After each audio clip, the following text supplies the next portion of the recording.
fellow travelers. My name is Esoteric, and I'm joining Chibi and Vertec at the Golden Feather. Come on in, take a seat, and let's trade tales of madness and discovery.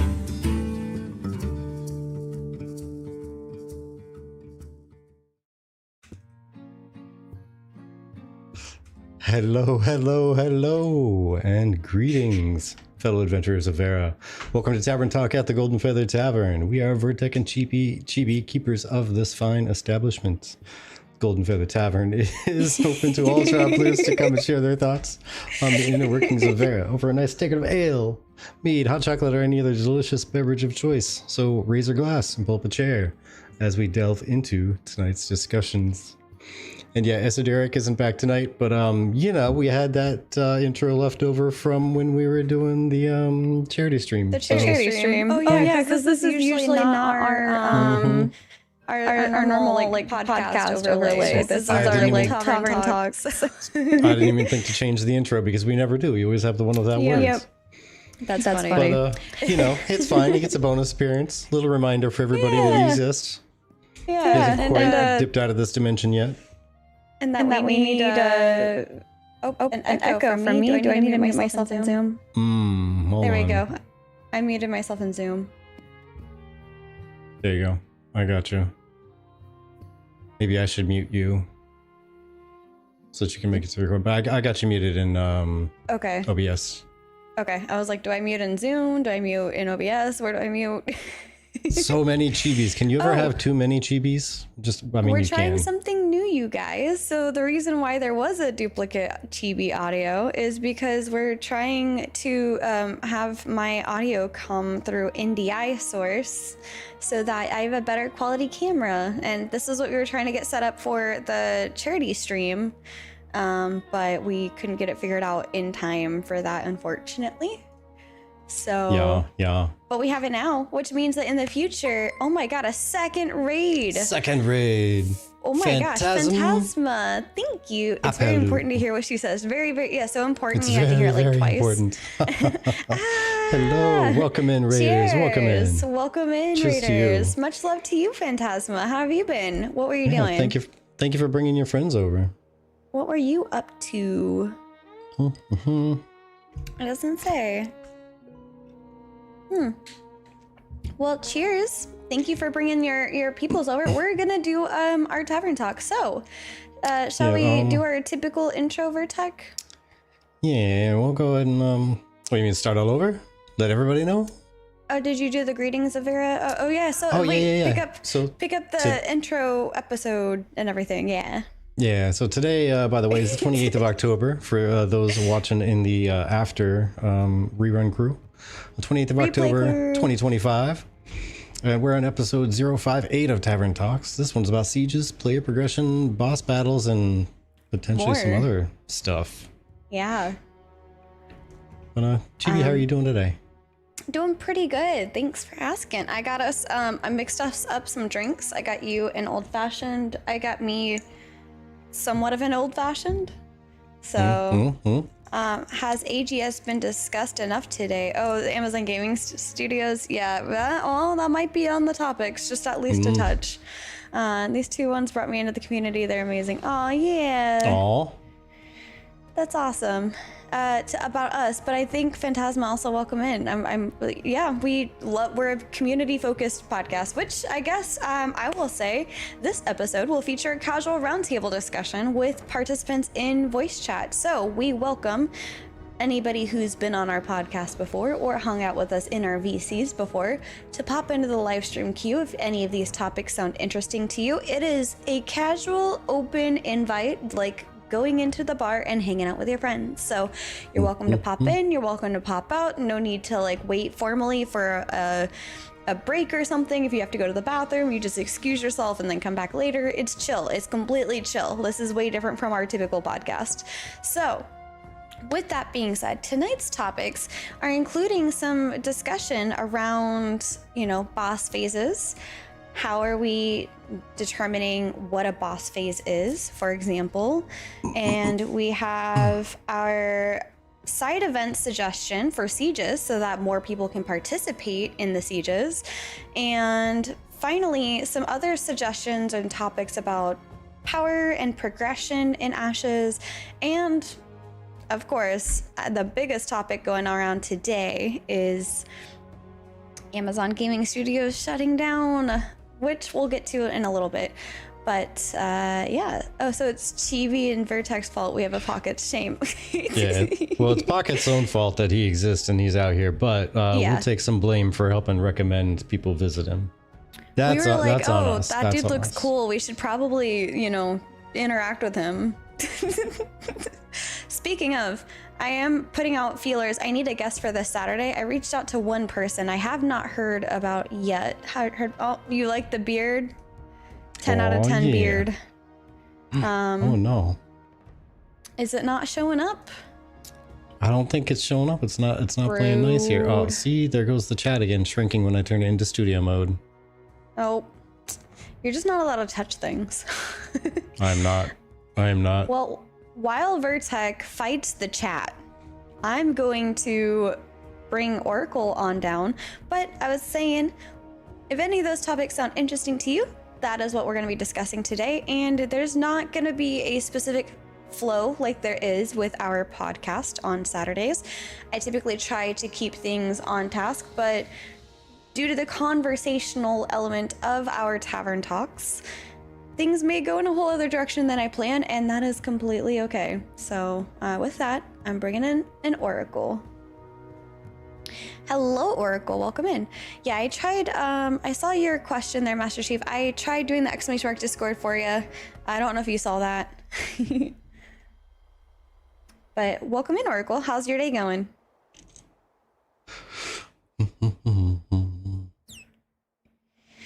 Oh, no. My gosh. Yeah, we'll get to that one a little bit later. But yeah, it's an interesting situation to be sure.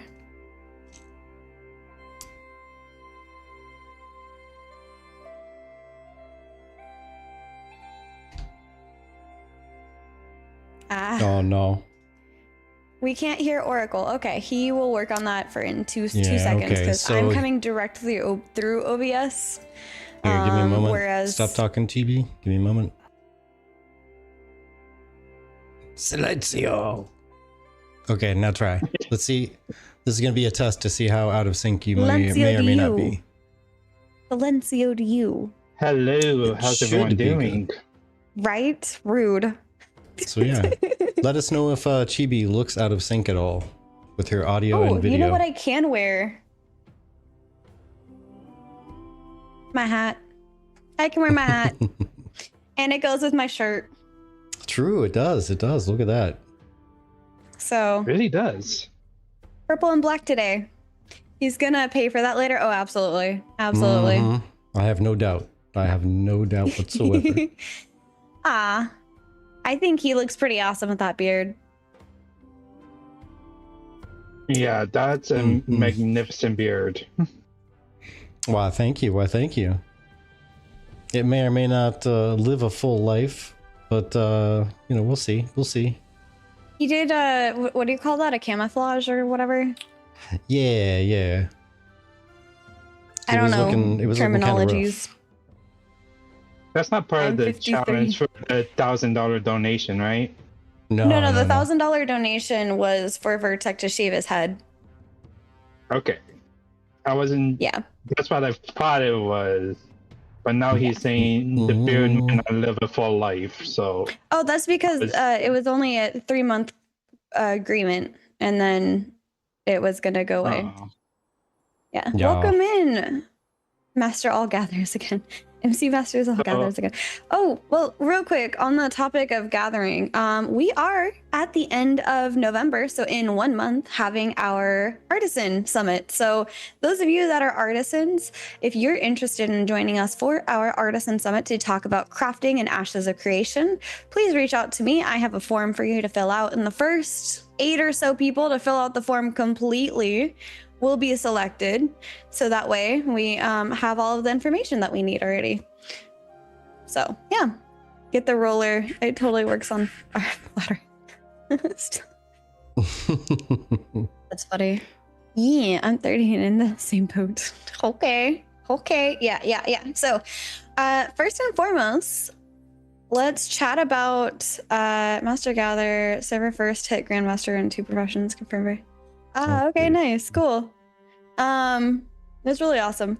Side events, let's see, doop-a-doo. I guess let's start with the vertical power progression thing. Okay, there we go. We have. Are you okay? We yeah, good? Yeah. I'm Okay. I'm just working on getting this fixed. That's all. Okay. So, for our first topic that I was pulling up from, actually from the subscribers, the patrons as we like to call them, patrons suggested. I said to DM me. I will send it to you. Patrons. We have our scroll of voting, and you guys selected this the most. And this is why is the vertical progression so strong? And I'm rewording this just because, yeah, I don't know. It makes it a little bit easier to me. I'm not playing right now. Might be burned out a bit. Yeah, absolutely. And definitely enjoying the show. Yeah, absolutely. So this person, their name is Sophisticus. There we go.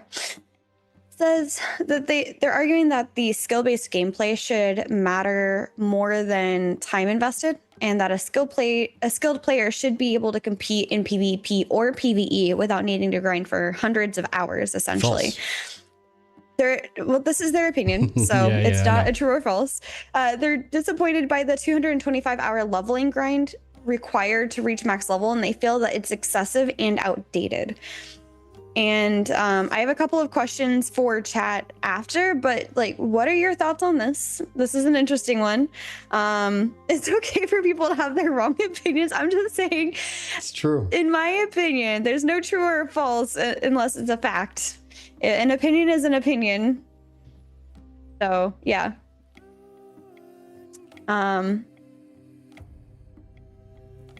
Thoughts. Hey, what do you got there, Oracle? Because I know mine. I'm fairly opinionated on it.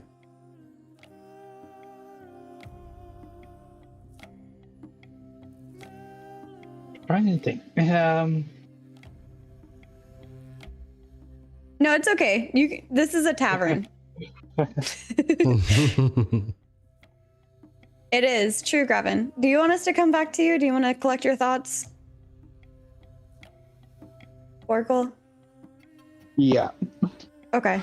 Vertec, how about you? Let's go ahead and hear yours. So this is an MMO. This is not Overwatch. This is not Call of Duty. This is not any jump in and play and immediately be able to be number one on the KD ratio charts. You have to invest some time in order to be at the top tier, because not only you don't need to just master your class, your different bits of gear to tune your stats and all that. Like you actually have to spend some time to get the stuff. Like you have to level up, right? Like level 1 isn't going to be able to jump in and fight a level 50 and win in any condition. Give a level 25 the best gear, and a level 50 zero gear, and a level 50 is probably going to win, and that is how it should be, in my opinion. Yeah. There should be a journey that you go through, and you should feel yourself powering up as you go through that journey. Now, it doesn't mean that the vertical power progression needs to be super steep, not necessarily, but you shouldn't necessarily be able to also just jump in and be like, yeah, he's a 7 level difference, I should be able to take him. No, probably not. But, you know, if someone's super skilled and someone's absolutely lacking skill, then yeah, sure, 7 level difference, 10 level difference, why not? But average player versus average player, I don't think that should be a thing. Yeah, I think that they're trying to figure out a different way for someone to be competitive. Like, someone who is skill-based should be able to go toe-to-toe with someone who has less skill than them, but a higher level. But the problem is when you include gear, and at the moment gear is super tuned, I think, to a point where how much gear you have really determines how much power output you have currently. And I don't know, I personally really enjoy how the leveling process really facilitates not only taking your time but being present while leveling because it takes so long. In addition, that spreads beyond just your adventurer level. It goes into your artisan level. And I also really love, oh my goodness, what the heck? Why are we getting so many raids? So many Thank raids you tonight. so much. Thank you, Zombie. Welcome on in. Cheers. I am so grateful. Welcome in, friends. Thank you for bringing your friends over to play too. Mm-hmm. We got very many good games here. This is great. I'm loving this. This is amazing. Thank you guys. Thank you all. Would you go over there, Zombie? I actually, you know what's funny? 2 of my tabs right now, 3 of my tabs are showing us because of the raids. Because I always lurk before we go live, so. Mm-hmm. It is happy hour at the tavern tonight. I am not upset by it, but yeah, I was saying, I think that I love the flavor that you have with leveling between adventuring and artisan levels and how you can mix and match and go back and forth between them. I like the idea of it taking a while. I want that by the time I hit level 10, at least for a brand new world, for it to be on par with a level whatever node, a settlement, sorry. Whatever level node settlement to keep saying node to level so that I can continue on, but not without me partaking in that, at least for the brand new server experience. When we get into existing servers, that's going to be a whole other ball game. That's going to be 90% of the player's experience. Whoever didn't join at the beginning of a brand new server is not going to experience that pretty much ever again. Mm-hmm. Why couldn't they just call them towns and counties, right? Yeah, right. But I keep trying to stop my brain from saying node and say settlements instead. So I say just both of them take a while. For some reason. Like Steven said, it's been 8 years. 8 years of settling on node. It's been so many years of being nodes. Yeah. They're all nodes. For me, when it first happened, I was thinking that the entire zone was still a node, and where the buildings are was the settlement. I thought we were finally getting a name for where we actually lived and become a citizen at. For the actual residential area, Yeah, that's the word. That's what I thought settlements meant. I'm excited for the baronies to come out, the guild baronies. Oh, I can't wait for that. Yeah, Noob, that's exactly true, right. Yeah, at some point, someone's going to be like just randomly typing in Reddit and they're going to be like, nodes this and nodes that. And someone is going to say, what are you talking about, man? And you're going to know immediately who's been following since like early on and who's newer. Yes, I do agree with that, Pockets, too. Pockets is saying that it makes more sense for a settlement to be called whatever the actual node itself is, like the city boundaries of New Ayla, for example, instead of the entire zone that the city boundary of New Ayla sits inside of. Everything was a node. Exactly, Master Chief. Everything was a node. Yes. All resources were nodes. But yeah. I mean, in short, I guess my opinion could end up being summed up also as just like the level of difference in power is questionable and debatable, but yeah, there should absolutely be a very noticeable difference in power when it comes to a lot of levels. Very true. And some of the comments are talking about their fear being that there's a balance that has to be struck. And if it's not struck, it would be too hardcore for the typical player base. And a lot of people, and I think Steven may not realize this, but a lot of people think that the people testing right now, Ashes of Creation, not only the actual live Alpha 2 environment, but the PTR environment as well, are a harder core player base. We're likely to spend the money that we'd already spent to get access to this, and we're more likely to stretch. Oh, that was a crunch right at my back. We are more likely to give money and continually test things versus the typical person that would look at a lot of these things being broken or, excuse me, not in a good space at the moment and just kind of go, I'll come back later when it's more finished towards the betas or launch, for example. Let's see. Also, the question is it really more only for the hardcores? Because casuals are gonna like a long journey as well, right? They may like to get up to the big thing at the end, but casual players, I know plenty of casual players who are like, yeah, I mean, it's taken me forever to get through like Final Fantasy, but it's cool. I'm enjoying the story. I'm enjoying the whatever. It's been great. Yeah, I've been playing for 4 years and haven't hit max level. It's whatever. I don't care. But at the same time, like when you're talking specifically about vertical power creep, or vertical power progression rather, because that's two different things, like vertical power progression versus the amount of leveling time.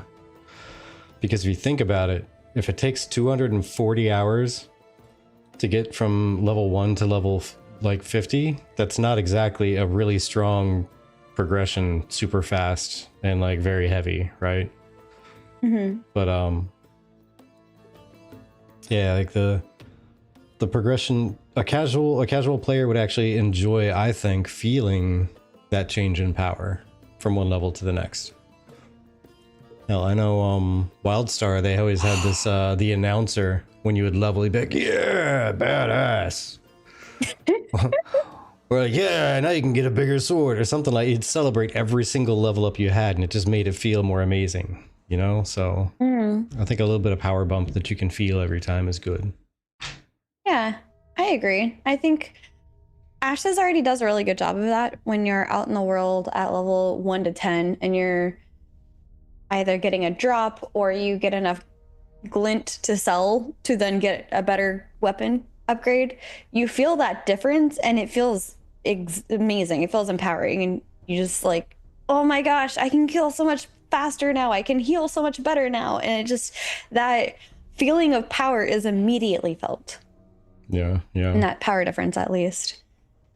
But, I mean, that being said, then you got to look at the current state of crafting and gathering and how long it would take to gather the materials to get a super strong weapon crafted, too. So that's where the hardcore part comes in, is getting stuff crafted.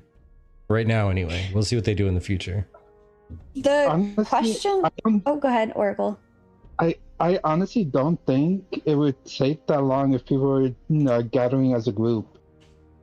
Like, the reason it's taking so long now is because sometimes we, like, especially for miners, we're coming back with like stacks of like 3 or 5. If we're lucky, we get into the double digits just because of how much rarity we're getting. If we had someone to like carry stuff back to the node and we take turns filling up our own storages, like it would be a lot more efficient and we could gather so much more with it in that time. Because you're not, for whoever's staying out, they just could keep on going, and that person for that group would fill up his storage, and then you switch out who's doing that. Yeah. And to add on to Chibi's response, by the way, to Master Chief, they're going to have the when you make gear, your name is on it forever. That's going to be a thing, but also announcing who kills who during guild wars and node wars that they do currently. Yeah, during the wars specifically. Yeah, they announced so and so killed so and so. The score is now this versus that.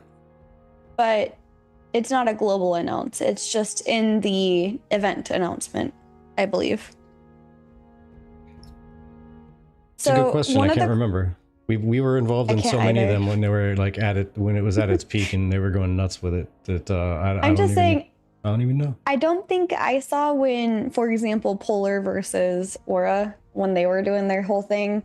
I really don't think I saw so and so was killing so and so during that in the chat. But that's fair. Well, go ahead. Maybe they could make a separate channel selection for that, so that people can see it if they wish. That's what I think too. Pockets, the war channel. I replied to my own road, the short bus school. So if you're a citizen, you see the names. If you're in the guild, you see the names. Yes.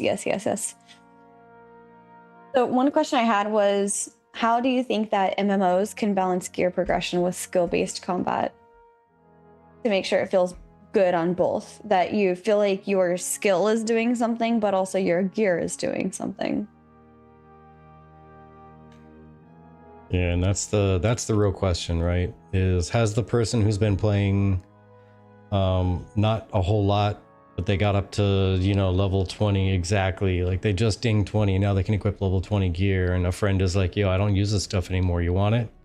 And it's like max tier, but maybe not legendary, but like epics and heroics for level 20, and they just slap it on real quick, versus like someone who's been grinding really hard and pushing on their own and they're level like 32 and they have kind of crap gear because they just hit 30 and they're still in like greens and maybe a blue or two here.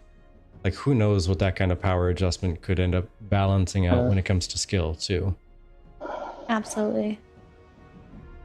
Yeah, like from what Dusty explained to me, a legendary tier 2 item could compete with an epic tier 3. Yeah, I mean, there was that one chart that we looked at not too long ago that somebody posted up on Reddit that showed the entire spectrum from bottom to top of one-handed swords and the power jump between, novice, common, all the way up through grandmaster, or what? No, I guess it was only up to journeyman, really. But journeyman, It was still a spread. yeah, journeyman, legendary, and covered all the power adjustments the entire way up. And it was a pretty wild spread. It started out going exactly as you would think. It was like novice, common, uncommon, etc., etc., etc. And then by the time it got about to the top of like apprentice or like middle apprentice, it started scattering, and then journeyman and onward was just nuts. They were interleaving a whole lot more. Yeah, and Jesse Scott, to add to your comment, says that skill trees and archetypes should level the playing field between high level not well geared and low level highly geared. Sadly, RMT and CCs will level as well. True. Hello, Atash. Welcome in. Hey, I know Tash. there's very little skill required in Ashes. Gear can make a total scrub or noob plenty viable. Yes, skill separates the good from the great, but the fact that you can have trash skills and still be good says a lot. Very fair, Noobtastic. And I do think that you can level pretty well with professions at the moment. There are a few people that did nothing but professions and got a good chunk of the way through even to 10.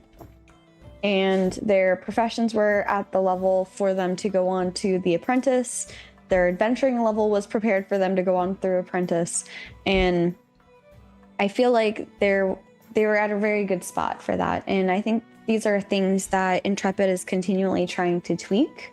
So that way, when an adventurer or player gets into the game, they have the option of, hold on, I have a dog probably trying to bark.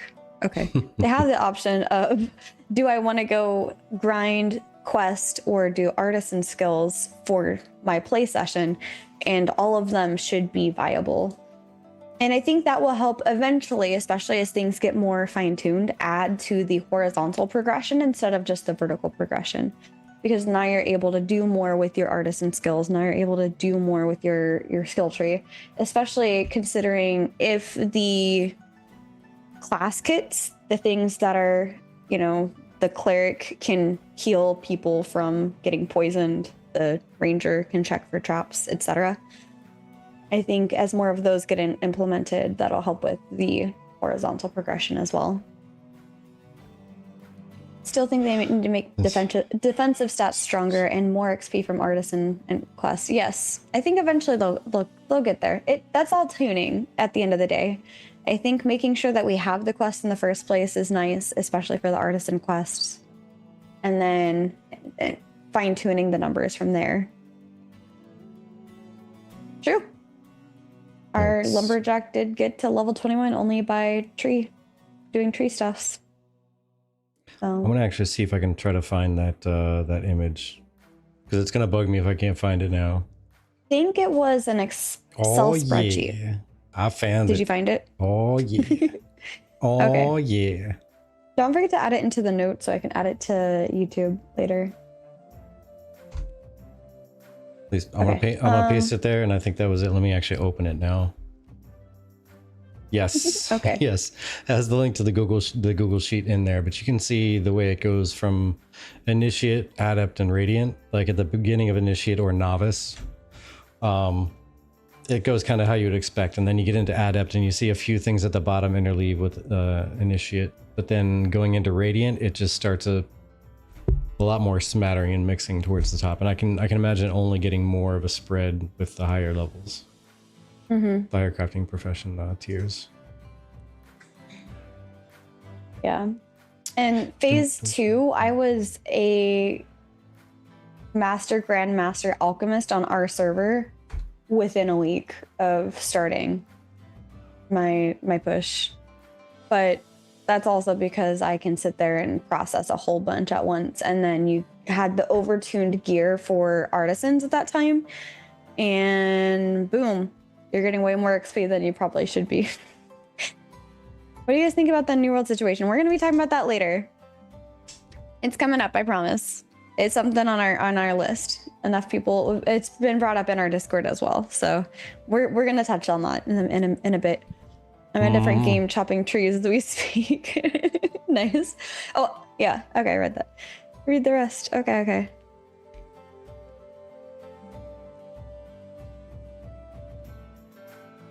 Oh. Interesting thought. Yeah. Interesting thought. That's an interesting thought for sure. I'll bring it up later for sure. I'm in a different, okay, tree murder, rude. But basically, okay, so from there, I kind of wanted to bring us to either talking about, because it was kind of a 50-50 split, I think, the boss phases or the state of PvP. But let's do boss phases because that's more related to gear and progression, I'd say. Passing idea.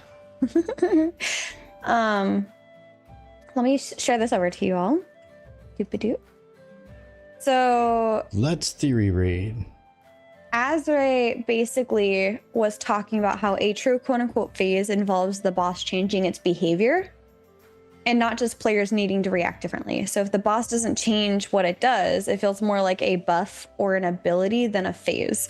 So when do you actually define when a boss phase happens versus the boss just enrages? But I mean, I would say an enraged phase is also a phase. So it's a good conversation, and it's more theorycraft, more just chitty chatty. But yeah. Ludaloo ended up saying, having played Hollow Knight for the first time last month and then clearing Silksong, the recency bias dictates that I agree with them in terms of the interesting aspect of this among my group was basically that, is it really a phase that the boss doesn't change what they do, and or I can always see it coming, essentially.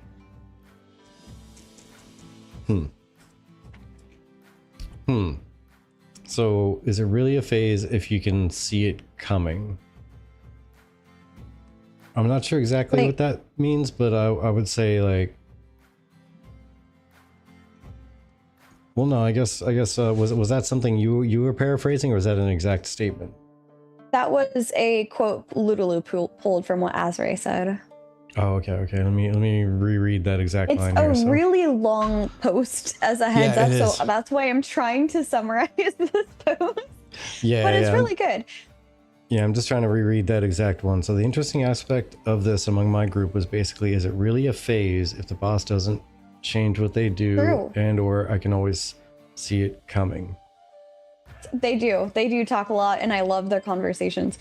Mr. Noobtastic says a proper enrage phase also includes changes in behavior and attack patterns. So basically always see it coming because, for example, we fought Firebrand, right? He doesn't really change much as you fight him. It's just, okay, now it's this phase. Okay, now it's this phase. He goes into the eggs dropping, whatever. You gotta break them down. And then you go back into the keep him facing away from the rest of the party as everybody tries to nuke him down, right? There's 3 basic parts to his attacks, but there's never really much different to it as it goes on in the fight. Yeah, so my thing is that, phases should be different. There should be a different approach. Like, sure, use some of the same skills, but maybe not all of them. Like, drop something from the first phase and add something or 2 somethings new for a second phase. And hell, drop 1 something and add 3 somethings new for the third phase. But Tink and Spink is in the phase, Mom. Oh, Loudy. But I would slightly agree with you, Noob, and slightly not. Like, I think an enrage phase could benefit and be interesting if it added something new, but at the same time, if the enrage is just not really a phase, but a timer, you hit the enrage timer, and it's the same phase, whatever you're in at that time, be it first, second, third, fourth, fifth, whatever phase. And it just keeps doing the same things, but he hits like a truck and maybe faster. So for one, that would just mean that he's in the same tactics he's been using this whole phase that you're in, and just gets, literally enraged. But also for those who need more practice because they're obviously not killing it fast enough, just getting harder in the same actions will force some people anyway, to buckle down and really learn what's going on, because it's hitting harder now. And if there's a skill coming out from the boss that you have to avoid or should avoid, or a light kick or something, typically can just not avoid because the healer will keep you healed. They're not going to keep you healed now, so you're going to get more practice getting the F out of the fire, because the fire will incinerate you. It won't just hurt a little bit. Yeah, I think Firebrand has some pretty good phases to it, where there's that enraged. Yeah, ground phase, air phase. Yeah. Adding the little fire guys there. Yeah. I think seeing the difference in the phases will come as they flesh out the AI of the mobs a little bit more, in my opinion. I think these have very basic AI meant to just give you something to fight at the moment. And the intention later to make it where it changes its behavior based on how many people are there. I think that's something that we'll see eventually, but I would like to see it because, open world boss, it'd be really nice to see some changes in how it fights. And now you can't just rely on one guide unless that guide person has seen all of the different things that boss has done, and then says, if he does this, do X. If he does Y, do Z. Yeah. I agree. PCI is pretty light right now. Yeah. And that's the thing also, is one thing to keep in mind is we want AI to be better for sure, but we can't get like pipe dream in depth with it, because if you do that, then it's going to end up taking, so much processing power for all the AIs of all the monsters everywhere and all the bosses to be like super tuned to be super unpredictable and like properly thinking about every single step. So some of it has to be programmatic, and to be honest, part of that to a degree, and this is me as being more of a PvE than PvP player, part of the PvE thing is being able to learn like the tells of what the boss is going to be doing and how to figure out what it's doing. But also there should be portions of it that you can learn like a dance. Yeah. So some of that still needs to exist. Some of the programmatic, like this is going to happen and then that, but include a couple things to throw you off your game and actually pay attention. In my opinion, would be the best that's mix. what I was thinking, Lamina. Lamina made the point that I was considering, which is, but we have dynamic gridding. Give the world bosses their own servers when activated. So that way that server grid only deals with that boss's AI jurisdiction. And in addition to that, I really liked what Atosh suggested, which is maybe after a while having the HB bar, or like after a while or the HB bar, have them do their strong new attacks randomly, not just hey, after 50% of HP, he'll do ABCD again and again. I like the idea of adding in a sprinkle of unreliability. It's not just a song and dance, it's you have to be present for the fight. But again, I'm also with Mr. Dooptastic. I come from hardcore raids in World of Warcraft and other places where you have to go in as the new group and learn the fight and learn, okay, this is what we do to avoid this thing, this is what we do to avoid that thing. And then when the heroic or the harder core version of that raid comes out, you do it all again. But yeah, also Noobtastic, the just having the same things hit harder isn't really a phase. That's kind of what I was getting at when I was talking. I'm assuming you're talking about the enrage timer thing I was talking about. Is I specifically like it to be separated so it's not a phase. Enrage is not a phase as far as I'm concerned. Enrage is a timer. You fucked up. You didn't hit the right things at the right time. You didn't react properly, and now he's just mad. He's in the same phase as far as how his tactics are going out towards you, like how he attacks, defends, ads that are summoned, whatever. The same tactics are being used, but the timer has reached. Now he's just angry. And now he wants to take you out, but he's not going to change up his attack patterns for that. He's just going to start hitting harder because he's mad. Real quick, side question. Vertec, because you're a tank. Master Chief's asking, what is the skill that hits after a proc that hits all targets in range and heals? You know what that skill is called? Hits after a proc. There really isn't one that hits after a proc. There's absorption field, where you can throw it out. It throws out like a flag on the field, and it gives everybody temporary health. By the way, Vertec is a tank, and I'm a cleric primary. Yeah. So... Are you guys familiar with how broken it is? It's from the Akadira set. That's a set I don't know about. Yeah, okay, yeah, that's the thing. Chibi and I have been out of the loop for some of the new stuff when it comes to like gear sets. Yeah. Because we've been traveling around for work and getting ready for this and getting ready for that, getting ready for the charity stream and there's all a lot of stuff. behind the scenes work that's been going on at TGF. Yeah, we've been trying to make some connections for some other good stuff that's coming up with the Tavern channels, plural now. So, yeah. Some of the gear sets or something else. Interesting. Okay. We still need to get in and really explore that stuff.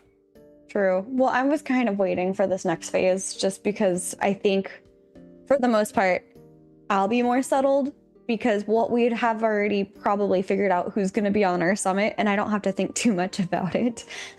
But also, we might be traveling again right before the summit, but that's a whole other conversation. So Pockets Art says, nah, it's broken interaction with the Akadira set. So when the proc happens, if you use your AoE taunt, it does tons of damage and heals you. Gotcha. So I suppose another topic we can discuss is making sieges more fun for everyone. And that primarily is coming from a place of not being on the roster when a siege happens. This is from Mindfork. And basically they suggest adding side events during the siege so that players who aren't assigned to the main siege teams can still partake, even though, or due to them often missing out due to the lack of connections or gear or coordination, but they still want to participate meaningfully. And so one or two kind of things that I'd picked out from their points that they were making was that winning these side events would grant minor buffs or support structures to the main siege teams, or rewards could be shared and tied to the overall siege outcome, not individual event outcome or event count. But one thing that some of the people in the comments were warning is that would not to mess with the siege too much with these side things. But I think that's, in my opinion, to give my thoughts, that's what all of the prep work is for. It's so that the people who aren't actually a part of the siege can help give something if they can't be a part of the main stage. So me as an alchemist, I could probably make a bunch of alchemy potions for healing or mana or whatever else, maybe alchemist fire for the trebuchets. I'm just doing random topics here that I could think of for an alchemist to be able to do it. But then there's like some sort of buy order for the event that I can partake in, and that's how I'm able to give meaningfully into the event without being in the direct event myself. But what are your thoughts?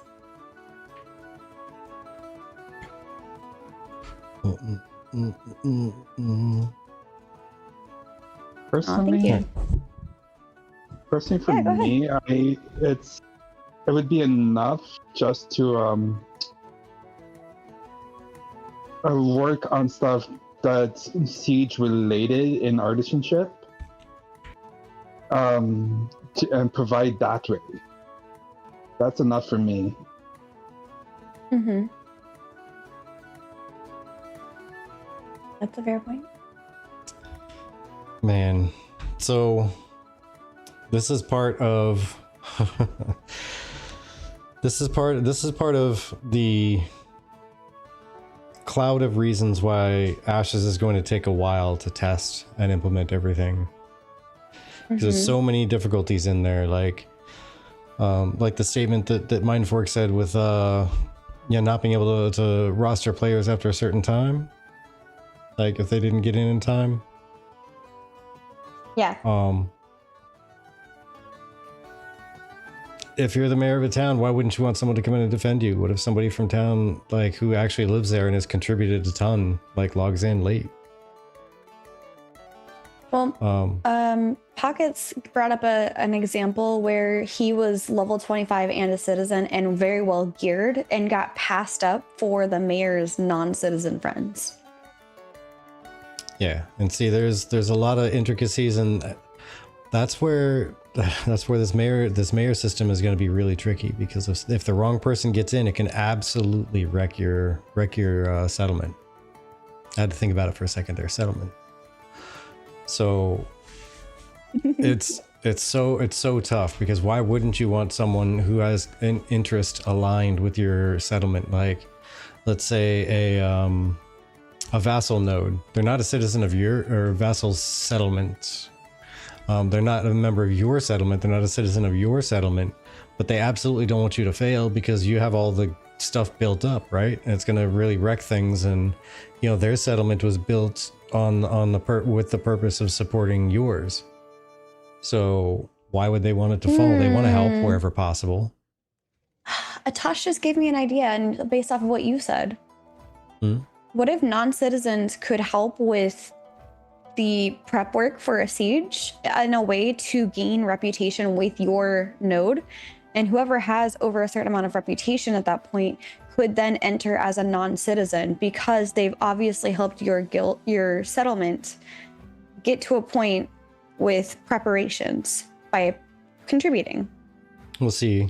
The other thing to keep in mind, because I like that idea, don't get me wrong, I'm not trying to downplay it, but what if a settlement in one continent has an agreement with a settlement on another? Let's say they're both scientific settlements, and so they can teleport between each other, right? That's the superpower, not teleport, but use the air balloon between each other. Right. So they both have a very strong urge, a very strong desire and need to keep the other one up and alive, so that they have that transport from one continent to the other that's relatively safe, and they can get on a balloon ride and go grab a drink, go use the restroom, take a refresh, whatever, while it's running, and they can get to the other continent. But they're on the other continent. They're trying to focus on their areas and all their, intermingled politics and wars and battles over on their side of the world. Okay. So they don't have time to build up, reputation with your settlement. Should they not be able to help if they want to help?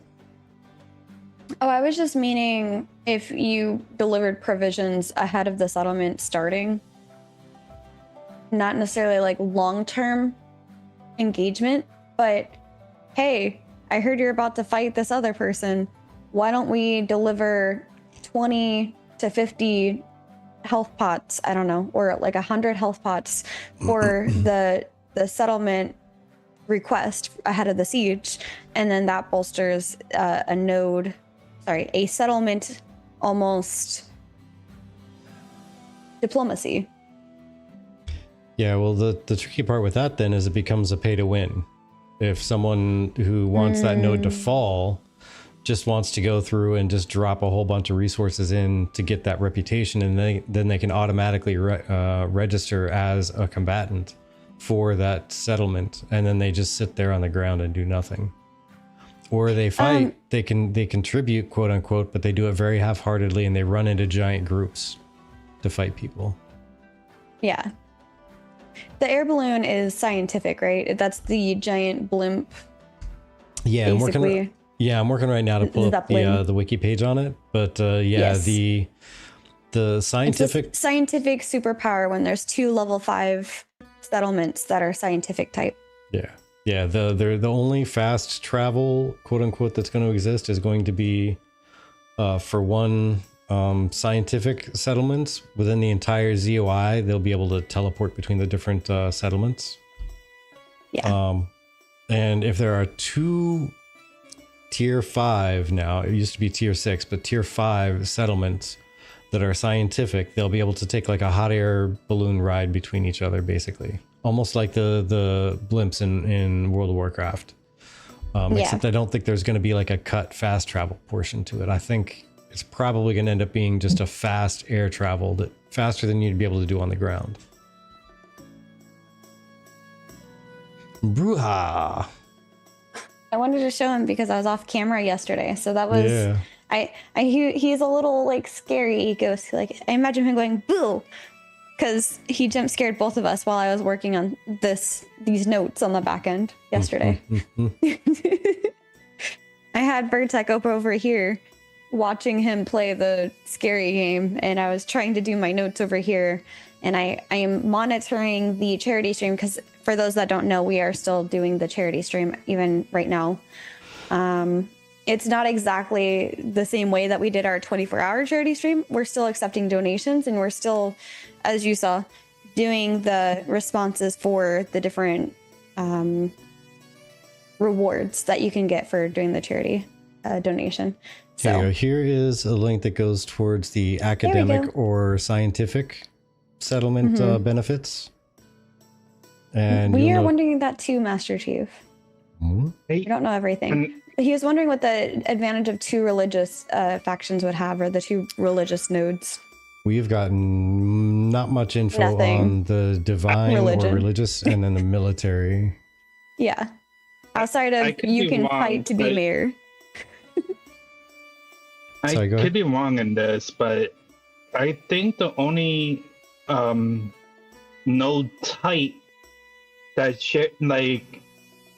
shares something with another node at 5th level is scientific.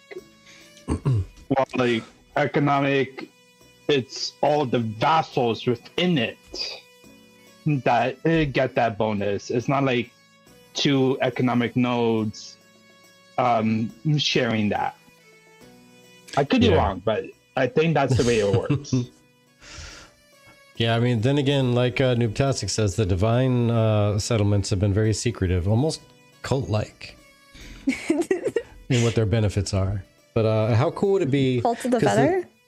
The divine or religious nodes are supposed to have like the catacombs underneath them. How neat would it be if the catacombs connected between 2 tier 5 divine settlements?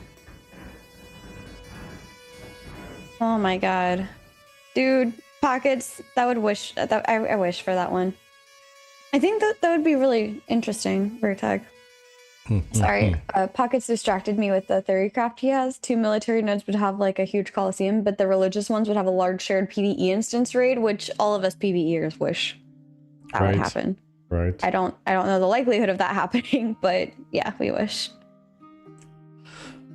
So that's a really good question there, Master Chief. From what we have heard and what we can infer from what's been said, I would say no. The underworld? Yeah, I don't think so. I don't think it's connected to the underrealm necessarily. Who knows? Maybe one or two might be. Yeah, like the statements around it are basically unlock a procedurally built mega catacomb dungeon that connects to its divine vassals. So it would end up being going from one, well, I guess the zone of influence of a level 5 or stage 5 settlement. It would connect all of them together, but it would be procedurally built in some way, shape, or form, which to me sounds like that's going to be part of the 20% of the instanced content in the world. Because there's no way it'd be almost impossible to do a worldwide, always available, anybody can run into it area that's procedurally built, right? Do you have that link handy to share about the catacombs that you're just talking about? Yeah, it's the same page, just a different portion of the page. So from economic, for academic, you scroll up and it's going to go to military, economic, and then divine. Okay. I can copy this here though for a shortcut, and I'll put it in here. But yeah, it's the same page that has all the different benefits for all the different settlement types. By the way, I'm in no way, shape, or form telling people to just go read the wiki. This is just helpful links. Vertic and I love when people ask questions. So never feel like you're going to bother us by asking a question. If anything, we're going to either already know the answer or be like, oh, it's been long enough. Let me go look that up.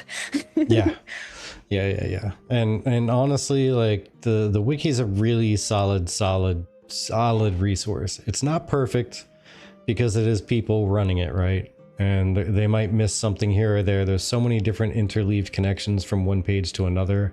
They're probably going to miss something somewhere. So it's not perfect. Never take that as a statement, but it is amazing still because most of it's going to be pretty great. Too late. I'm already offended, says Noob. And welcome in there, by the way, there, Zeke.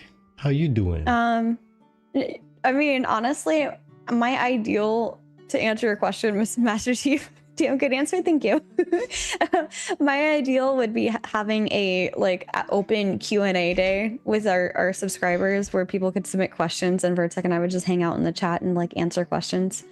But I don't think anybody's really been wanting to ask us anything beyond ashes. That's legitimately how our community nights go. Our community Tuesdays, absolutely, that's how that goes. Just random questions fly out of nowhere from people. Oh yeah, random. It's just also random chat. It has nothing to do with ashes really. It's just us having fun, spinning wheels, and just being silly with you guys. Yeah, counting out subs from the month and spinning to see what kind of terrible stuff we can have dropped upon us from that. Honestly, that was so much fun with the haunted helper Vertec. I think we should totally have a segment with the haunted helper. Yeah. Why is purple not green? We see it has to do with the color absorption properties of nodes inside your retinas. Is he rich like me, Mr. Noobtastic? The cones and cylinders inside your eyeballs. Okay. Oh my goodness. I mean, purple could be green for some people. Just saying. It's either that or it's because your monitor is broken. One or the other. True. So this person, Sophisticus, also has another post talking about. Bear with me on this. Oh wait, no, that's the wrong one. Sorry. Wrong one. It was not Sophisticus. That was not the right one. It was Asus. I don't know how. Aeacus. Asus. I don't know how you say this person's name. I apologize. And if you actually understand the color absorption and refraction, then you know that red isn't red and blue isn't blue. I had to do that in my actually voice. Actually. What is that voice? It's Chibi's assistant's voice. Sorry.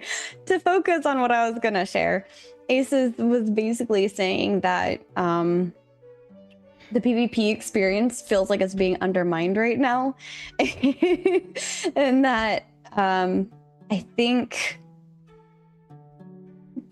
they feel like the game has drifted towards PvE only, which is very interesting to hear, because as PvEers, we feel like it's very hard drifted towards PvP.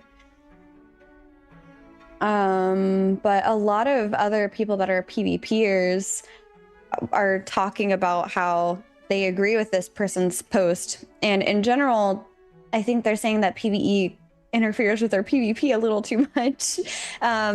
One key thing I want to pull out says, as committed supporters of your vision for a player-driven PvX MMO, we're writing this petition out of concern for the current PvP experience, particularly regarding dynamic PvP nodes, the flagging corruption system, and the overall balance between PvE and PvP in the current phase of testing.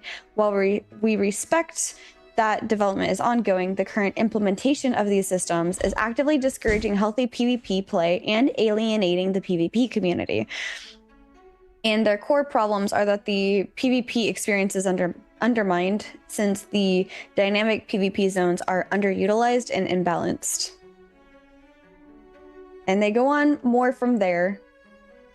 And I'll let you guys go through that a little bit, but you know, I have opinions on this. I know you have opinions on this. I'll let you go, Oracle, if you'd like. I'll let you go first, because I definitely have some strong opinions about this. He has so much to say about this, yeah. Especially this person's like post in the middle of the thread. Oh my gosh. Oh my gosh. Oh my gosh. So go ahead, Oracle. Personally, I'm looking to see like where's the balance between all these systems, like for that true PvX balance to the gameplay, like where everyone is like in their own lane, doing their own thing, and working together, but at the same time working together. That's from. I'm waiting for that to start happening. Like, and I don't think we're quite there yet. That is fair, Lamina. Yeah, I don't think so either. I think the balance between PvP, PvE is not quite where Intrepid is looking for it to be. Yeah. And I also think it's like, I think a lot of that is on us as the players. To figure out how so?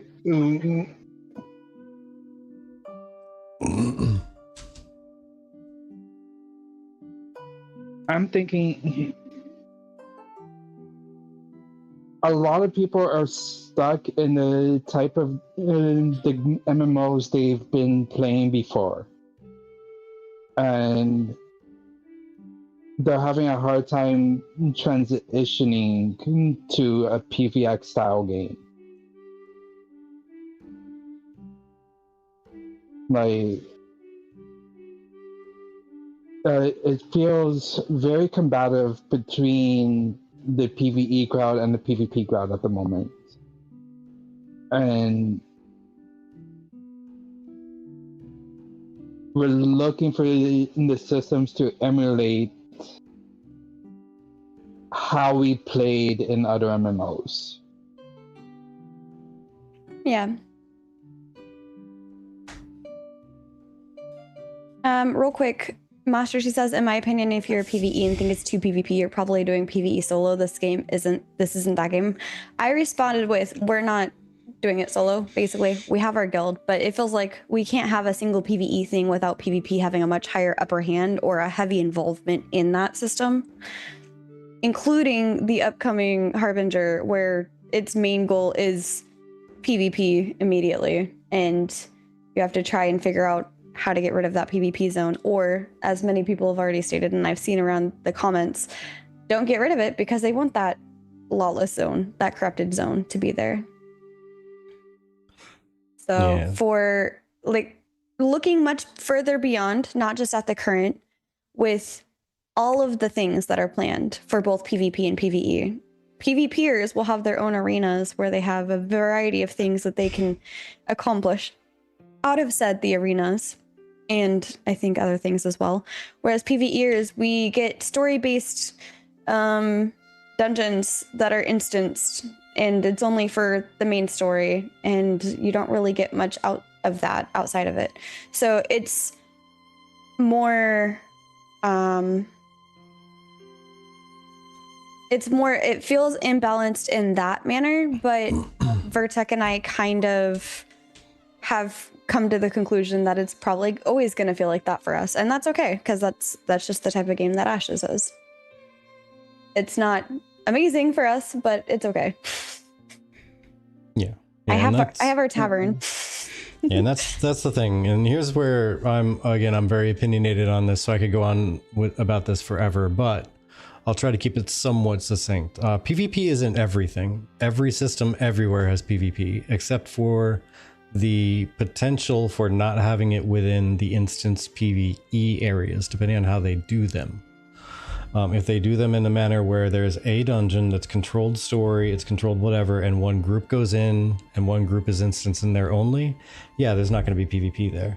Every other system in the entire game has PvP incorporated into it. There are always PvP incentives for everything.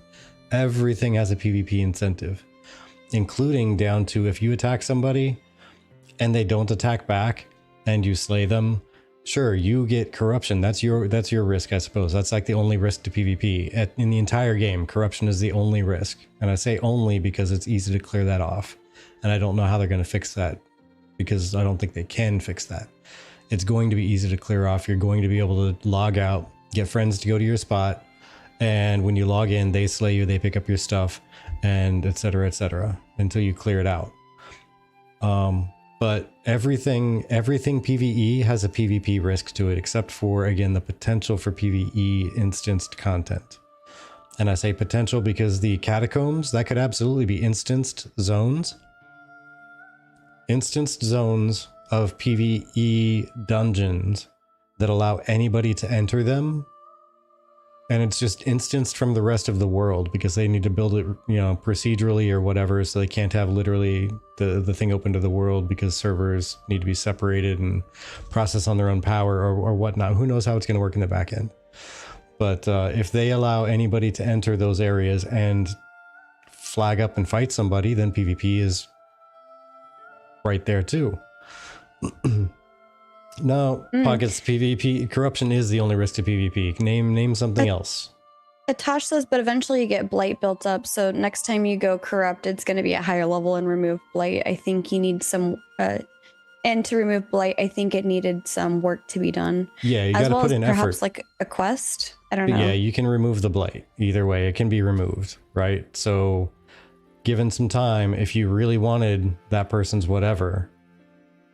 Yeah, so again, Master Chief, that goes back to corruption, right? So corruption is the risk. Included in that risk is dropping gear if you die, so you get friends to kill you to remove your corruption, and then you don't lose that gear.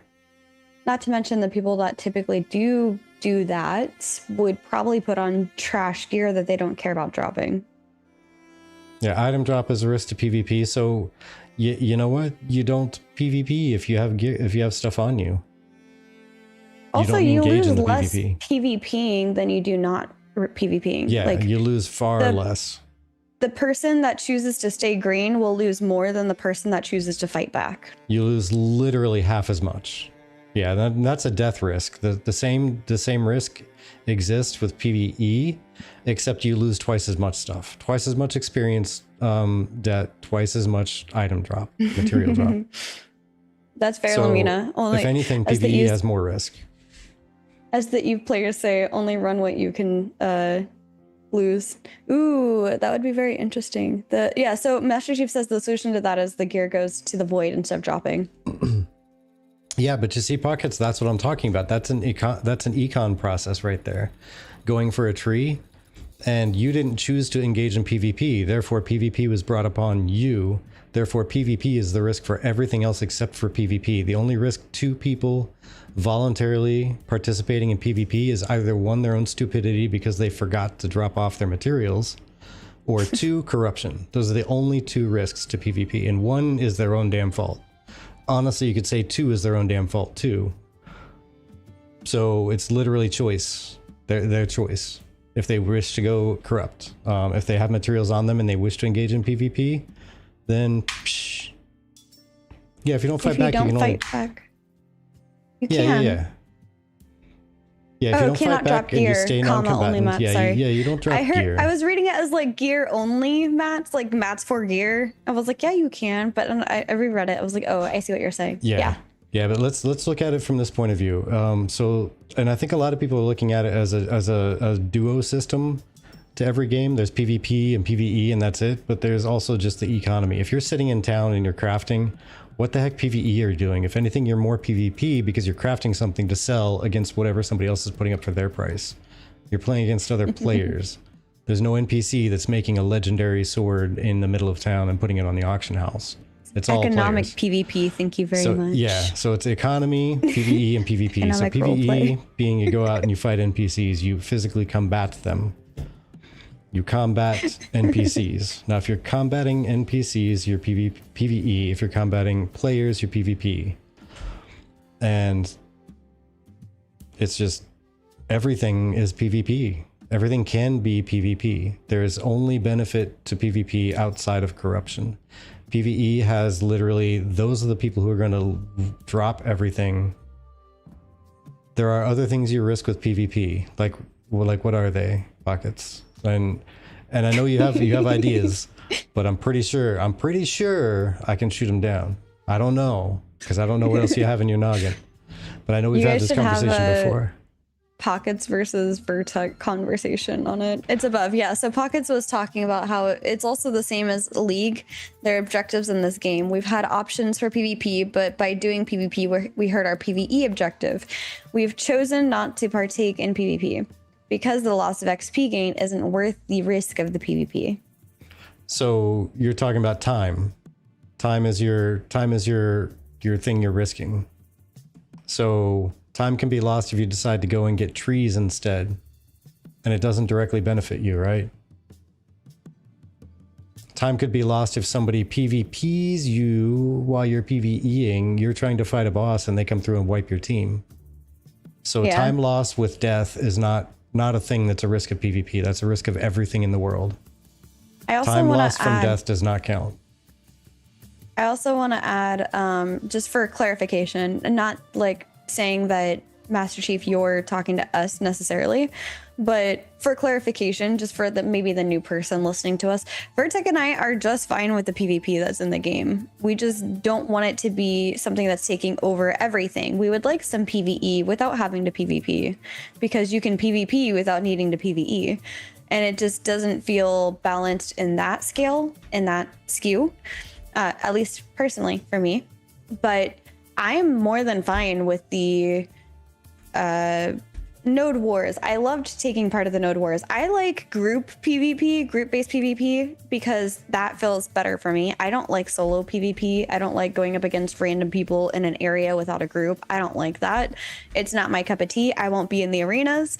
I'll be hanging out in the node, preparing for the siege, because that's my cup of tea. But yeah, I do agree that, yeah, see, and that's our main point, Master Chief, is that it's a bit heavy on the objectives being PvP oriented. We don't feel like the objectives are as PvE oriented, or when they are, like somebody said up above, I think maybe it was Pockets, you know, how do you get a PvPer to choose to do PvE instead? How do you convince them that we should totally do this PvE things, to get rid of the corrupted zone before it overtakes our entire settlement and it gets much worse from here?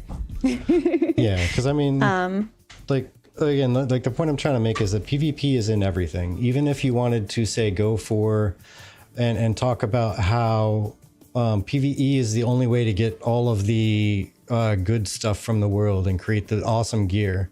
Is it though? Because you could absolutely jump into a party that's fighting a boss or a world boss. As soon as they beat the world boss, you jump in and beat them down as your PvP group. You take the materials that just dropped. All the materials that just dropped, you just get them. because you slayed them all. Of course they're going to fight back. They want to keep their stuff, right? They're going to gamble on whatever doesn't drop is going to be theirs to keep. They're going to be amped up from the fight with the world boss, and they're going to want to fight back. They're not going to sit there and just stand there, right? Because then they're going to drop more stuff out of their pocket. So like everything does involve PvP, and currently all of the prized systems in the game are PvP. None of the prized systems involve PvE except for getting materials from crafting for crafting, which again you can get from PvP as well. You've run over people who have been collecting all that stuff. You take it. Yeah. Sorry, Master Chief's thing just has me like thinking of like the montages when people are preparing random like farmers and civilians in a node or in a city to prepare to fight the upcoming armies that are there. Mainly because he's talking about Dusty's guild teaching the PvEers how to defend themselves through scrimmages. And it was just really funny because I'm just imagining like the PvPers, aka the soldiers, teaching the PvEers, aka the villagers, how to fight. Like you just see people with, like their broomstick for like the people that are owning a shop, or like their rake for the farmers.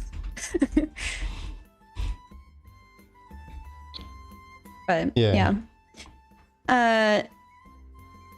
Did you make your point on the post or just on the topic and chat at hand? A little bit of all the above. Okay. Like the risk of time is a risk for everything. If you like everything in Ashes, you like crafting, you like gathering, you like PvE, you like PvP. If you choose to do one thing, you automatically lose all the time in every other system. So that's a universal risk. You like them. Yeah, or you win because you like it all, right? You just choose which winning you're going to go with. It's not like a risk inherent to PvP only, is what I'm trying to say. It's a risk to anything you do. You're going to lose that time investment in any other thing you could be doing instead. The time I take to go pick flowers means that I'm not using that time to go do quests and fight mobs for more XP. You're not going to go get leveled with experience because you're out there instead picking flowers to make your next alchemy project or whatever the case may be, right? So you doing something in the game takes away your time in anything else. That's a universal risk. That's not to PvP. But the other thing, so the game is drifting toward PvE only is this person's statement, and that's actually incorrect in my mind. Incredibly laughable. Very because incorrect. Everything is PvP, and that's the point I was really responding to. Trying to the make, game's drifting towards PvE only because everything is PvP. Currently, what is there to do for sieges? And again, I'm using the word currently because they plan to have other things, and they're talking about doing other things and incorporating more. Like we're still waiting for the trebuchets. Yeah, there's exactly. Plenty of stuff that's not out there. So currently, the only thing to do in sieges, in wars, be it guild or settlement, is all PvP. That's it. What's caravanning? Yeah, you can try to make some money, or you can get it all stolen from you. So it's basically a PvP haven that has people gambling for economy gain, right? So that's just, to me, meh. And I don't see the thing where there's not enough incentive to PvP, because there's so many things. Like, if PvP is that important to you and you really want it, why does there need to be like a financial gain to it? Because I've already said, and I'll stand by this, if they were to increase the number of instanced PvE to like 30 or 40%, and they didn't give you any tangible rewards outside of cosmetics and titles and achievements, I would be 1000% excited about it. I would be so excited about that. Give me nothing tangible. I will gain nothing in the world. Just give me that content is what I'd like. I think, you know what I think? I think they need arenas. I think that's what they're looking for, is some sort of thing to get out of doing PvP besides getting better mats, or, you know, fighting another person to get their mats, for example. For the people that don't really care about crafting, because I mean, I've met a couple PvPers that really don't care about the crafting and artisan stuff. They're like, oh, okay, cool. I get this thing from this person, so what? I'll just go sell it on the marketplace. That's not really what I'm here for. Yeah. But for the people that are really like, hey, where's my, I want to duel this other person. Where's my arenas? Like, where are all these things? I think that we will see a difference in attitude from the PvPers in terms of what they're enjoying with the PvP. But I still think that there's still going to be the people like the max level characters griefing because they technically can, the people in the lawless zones when those flip over. Because it's free mats and it's free stuff, and they're not going to get in trouble for it because it's a lawless zone. I don't care if you're a level 13 fighting level 13 goblins and I'm a level 30. It's purple. You're a loot pinata for me, and that's ultimately what it became. I'm hoping they change that in the future. Like, I want those to be like within the level of the zone itself. You want those to be within the level of the zone itself. Like, let's say, I think Oakenbane is 14 to 18, right? Mm-hmm. Yep. Only 4 to 18 level players can enter that and do that. So how do you enforce that if it's an open world lawless zone?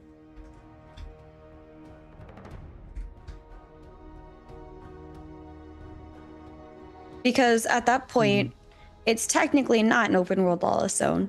Unless they do something like what Final Fantasy does, which is automatically sync your level to that and your power to that. And yeah, Pockets, I knew many people that did the same thing. Yep. Just because like those mobs hit kind of harder. It's easier to get levels that way. Yeah, phase 2 up till 20 was like Oakenbane or Ruins. Cephalian. Yeah, and Lamina, we're not necessarily a fan of them. I'm giving them a chance. I'm giving them a chance. Yes, Jesse, I have his post from an hour ago pulled up over here because I retweeted it when he first posted it, and that'll be the topic that we're going to go into next. But hey, Roach, welcome in. How's it going? Even more so when the time travel is a major thing. True. So I think that it's one of those things that, I mean, I'm not a fan of the lawless zones. With giving them a chance because that's what Intrepid wants, but I'm certainly not going to go into them intentionally until maybe I'm a higher level and can handle myself a little bit better, because it's not really... Oh, nice. Well, you know what? I'm sorry you lost your job, but hey, it sounded like one door closed so another could open. Caravans of lawless zones if someone wanted that. True, technically, because you have to choose to like sign up for that and fight them, and it's open at that point, and you could choose whichever side you wanted to go on if you wanted to hinder somebody.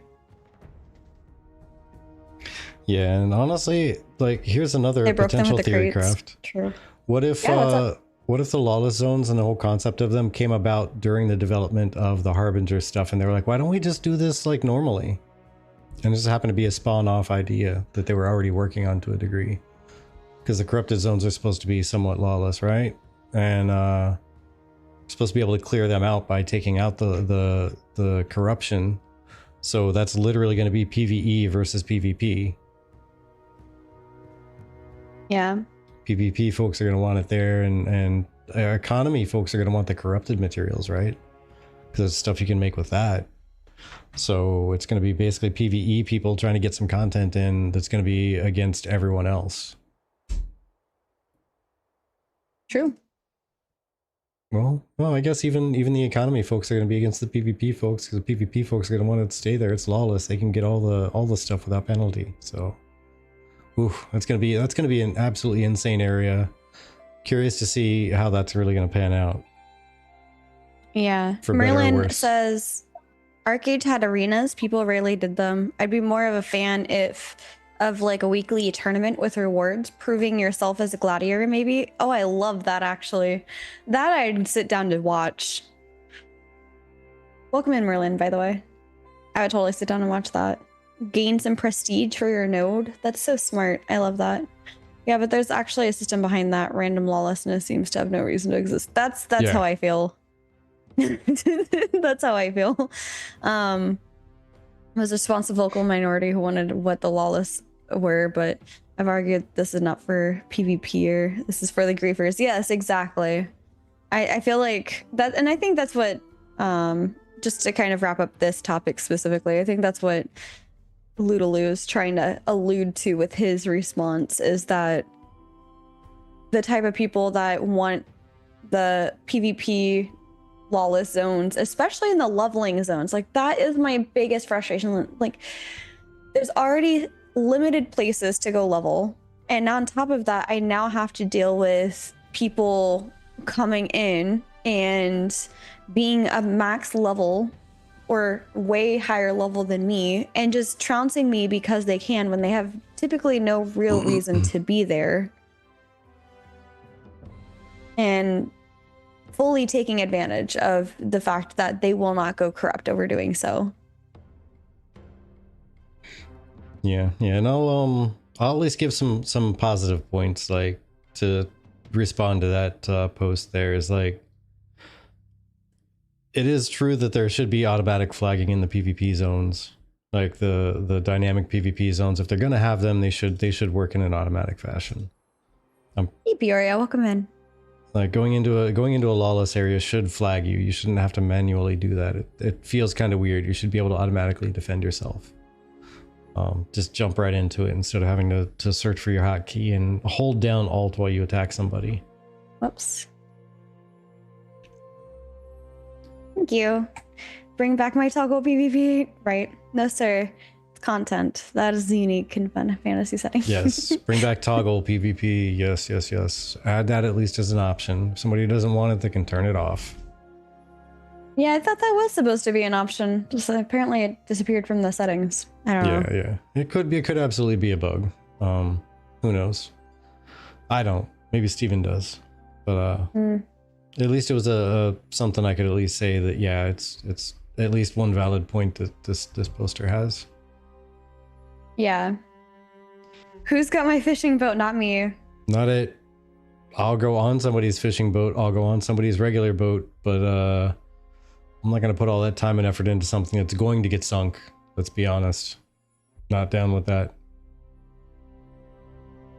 So, to jump us to a whole other topic, I guess, a major topic within the gaming sphere, specifically the MMO sphere, is that Amazon did indeed announce that it will cease new content updates for MMO New World Aeternum, following a bunch of layoffs that they had, and that the service will remain online throughout 2026, but there are no further seasons or major expansions planned after the current Season 10 Night Haven update, which unfortunately happened less than a month ago.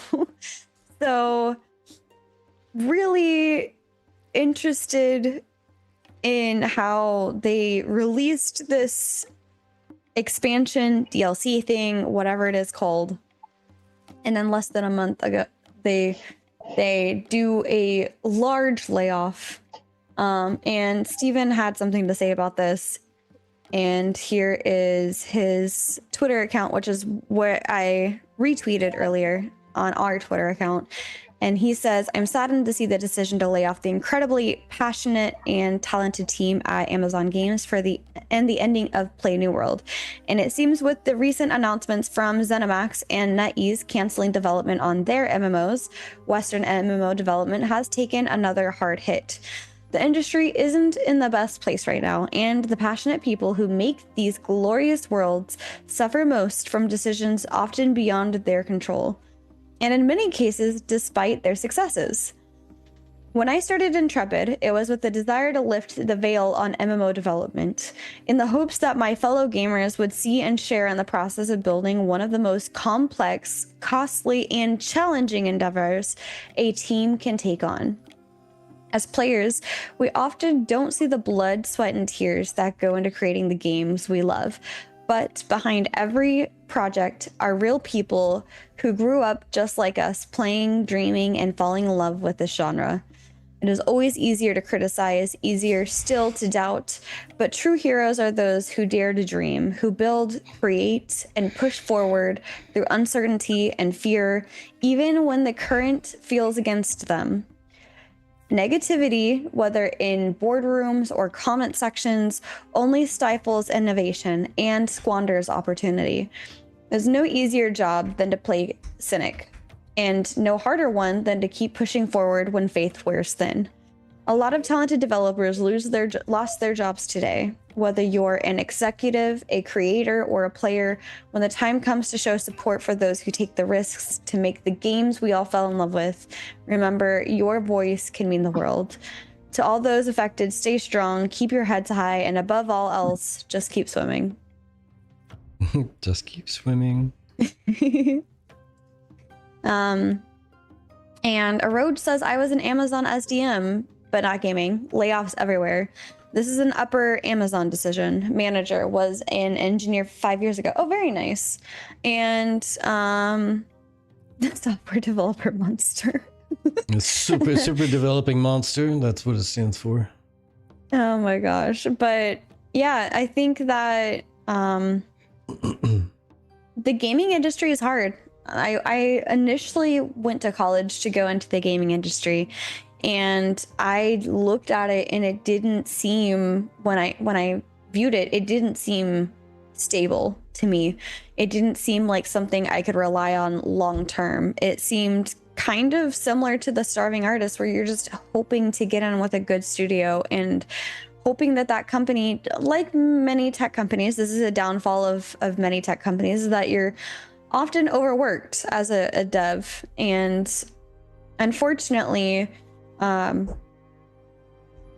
those long hours can wear thin, and those hard pushes, I guess, for different oi yo Oi. Sorry, it's my punk side coming out.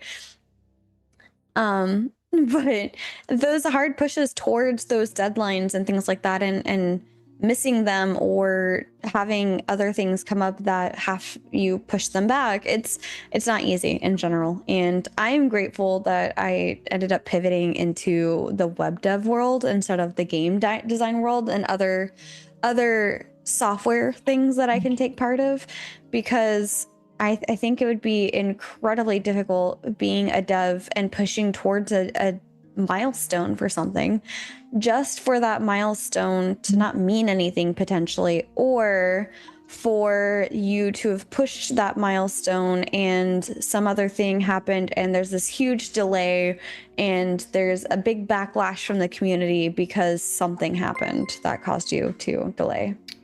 And cheers, Eroj. Thank you. Welcome in. Cheers to that. I don't know why I said welcome in, but welcome still to patronship. Welcome still. Yep. But what are your thoughts? Because it's a big thing. And I mean, we who have been in the community for a while, not to poke at you, Steven, we remember when Steven was poking at New World for changing directions instead of sticking to their original plan. And everybody in the community was like, oh, Steven, you can't talk like that. And it's like a very large leg gasp moment. Yeah, he's literally a gamer just like everybody else. It's okay. I mean, probably from a PR standpoint, it's more like that's not a smart PR move, but it showed the human/gamer side of Steven, not the owner of a company side of Steven. Yeah. Man, I just gotta say that whether anybody else recognizes it or not, like Steven's doing a good bit by at least mentioning stuff like this and the way he's doing it nowadays when studios and whatnot are shutting down games, closing small branch offices or the entire thing and shuttering it all. Yeah. Like, these people are going, and the game development world is really small. For those who aren't terribly aware of it, it can be a very small world. A lot of these folks know each other from multiple different projects for one reason or another, because they're bouncing between them. Either they all started on one promising project together, and then that project fell apart and they all went their own ways to find their own jobs, because not one studio can hire everybody, right? Yeah. And they're always talking behind the scenes, and I didn't realize it until a friend of mine introduced me to some people, and I was talking to them, and they knew like everybody over at this other studio, and they knew half the people at another studio and half the people at another. And I'm just listening to the conversation, like, who do you not know? Like, oh, this is exactly how everybody works. Everybody knows most of the other people unless they're brand new. Meanwhile, that's how I feel with Vertec coming into the Ashes community, because I've just been like this little gamer over here in my corner, just playing World of Warcraft and some other games. And Vertec's like, oh, I know this person, I know that person. I remember you. I did an interview with you, and I was like, you know everybody. Yeah. What the heck? Well, it's because they all jumped into Ashes, same thing as I did. It was crazy, just bumping into everybody I knew from Star Wars. But yeah, apparently game studios are even tighter when it comes to everybody knowing each other. That's like when when Maggie brings somebody new on their live stream, and they're like, yeah, I worked with so and so over at the whatever place doing the whatever game. And so when they came on board, I was really excited. How many times has she said that? Or when a couple at least at this point. Like it's a relatively small world, and they all kind of got to keep each other up and afloat. So I think it's really cool, at least letting people know that there's someone out there who hears what's happening, knows what's going on, and at least sends out like some well wishes, you know? Yeah. And I mean, Eroj says it's very positive him reaching out like that. He could have just said nothing. Yeah. And maybe honestly, we get an econ dev out of it. That would be nice, Lamina. That would be nice. Yeah. And like Pocket says, like once you build the game, you can't really afford to keep. And I would amend it to say all the builders, which is why I think it's a fantastic move to bring in contractors, because they're going to be there, and they know that they're going to be there for the purpose of getting this done, and then they need to find something else, and they've accepted that that's their role. They're doing gig work. They're looking for gigs that are going to be 3, 6 months, 9 months, a year, 2 years, 3 years, and then they find something else, but they know it. Yeah, and I mean, I was already heading there, Pockets, because I saw it earlier already, but thank you for DMing it to me. I'll look at that later. But Steven had also mentioned don't take, like, put it against the devs. It's not the devs' fault if a game fails or if a game chooses to shut down. So don't be harsh on the devs is essentially what he was saying. And a lot of the time the devs are just showing up for work and they're having a bad day. Like as easy as it is to be like, oh man, how could you do such a, maybe you just weren't doing your job, or like whatever people are saying. It's so much easier to be like that, but I mean, you have to think about that. Like somebody lost their job today, and not any sort of thing that they can help, right? They didn't do it. It's a product of the environment rather than a situation that they pulled upon themselves. This was actually something that I'd seen the Ashes moments, I believe.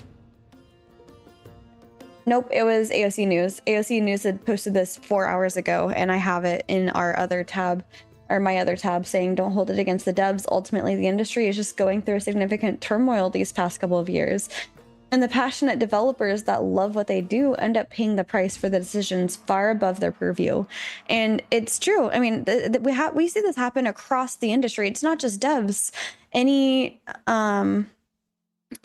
who's in a company where the CEO or something happens where either maybe the company goes bankrupt or they just decide, you know what, we're just going to cut that whole sector because we're better off saving that money, or, you know, we just want to pad our pockets more. It depends on like what the motive is, but it happens throughout all of the different. We just hear it more within tech, I think. So, econ position isn't on their website. Interesting. Yeah, it's gone. I just pulled it up. intrepidstudios.com/careers. Welcome in, Creepy Bones. Creepy Bones says not dev is CEO that can make that call. Yeah, what goes in the game? Exactly. What's the date for the next major update? Or if you're talking about Ashes of Creation, I think it's November 17th. Sorry, go ahead. I was catching up with the chat. Yep. And then when there's a publisher or something like that above it that's actually paying all the bills. Yeah. It's not even the CEO of the 18th. studio. Okay.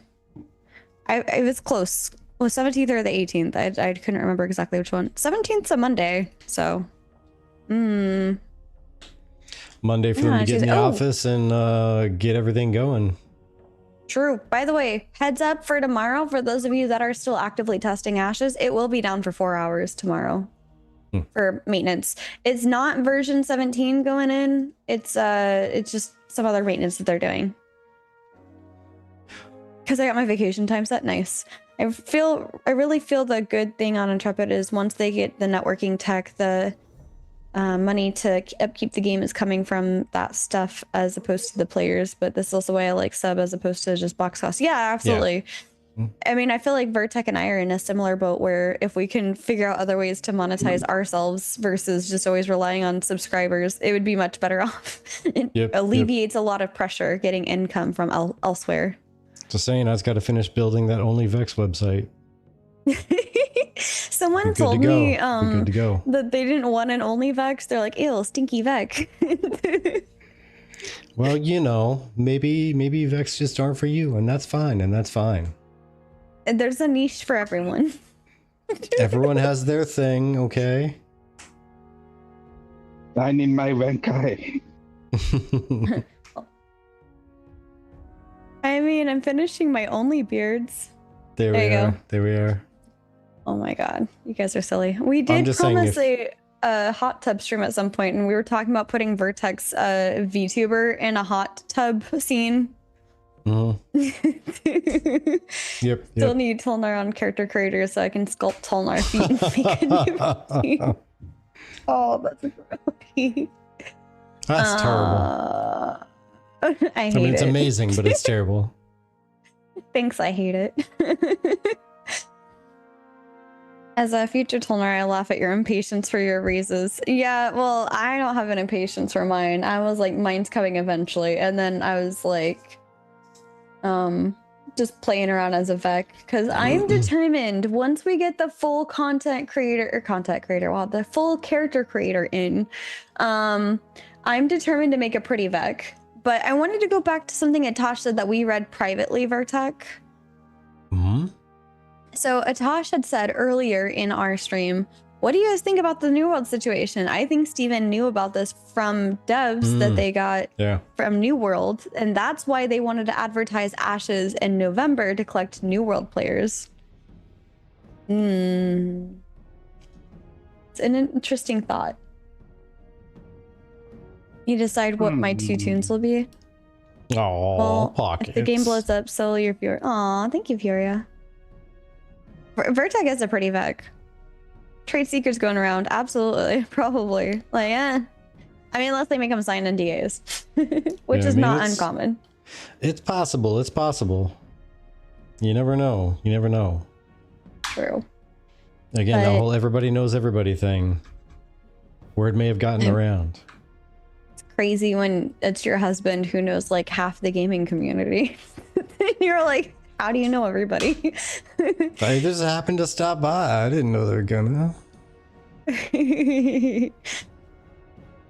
But yeah, I mean, he definitely knew before today, but whether or not they're tied together depends on how tinfoil one is. Very true, Mr. Noobtastic. Very true. That also being said, I was thinking the reason, because, you know, Maggie said that perhaps we will figure out who's going to be an official content creator in November. I thought that was the reason why they wanted to do it. And I was just going to consider it as a little birthday gift, because I don't know if you guys know, but my birthday is in November. There's that voice again. Look, okay, I can't help it. It's a voice. But yeah, I mean that's where my mind was on it too. Is that the marketing push was going to be as part of the content creator thing, like Yeah. kind of put out the official content creators, put out some marketing highlighting the content creators, which is going to in turn flow down to highlighting the game. You know. Yeah. Yeah, it's Chibi Day. Every day is Chibi Day. Nuh-uh. It's true. It's true. The secret's been kept to you for your whole life, but it's true. All the other stuff is purely coincidental. It's definitely based on Chibi's Day. I would like to believe that, but I don't think that's the case. However, if it happened to be on my birthday, I would just happily take it as a birthday gift. Waited a long time for it. But nah, I don't know. I'm really excited. And it's unfortunate that New World is closing down, especially with some of the other CCs getting super into New World again and having that as their release from, you know, the Burnout from Ashes. So it's a similar enough game that it was still doing the I want a amount of pressure on my PvE with PvP, etc.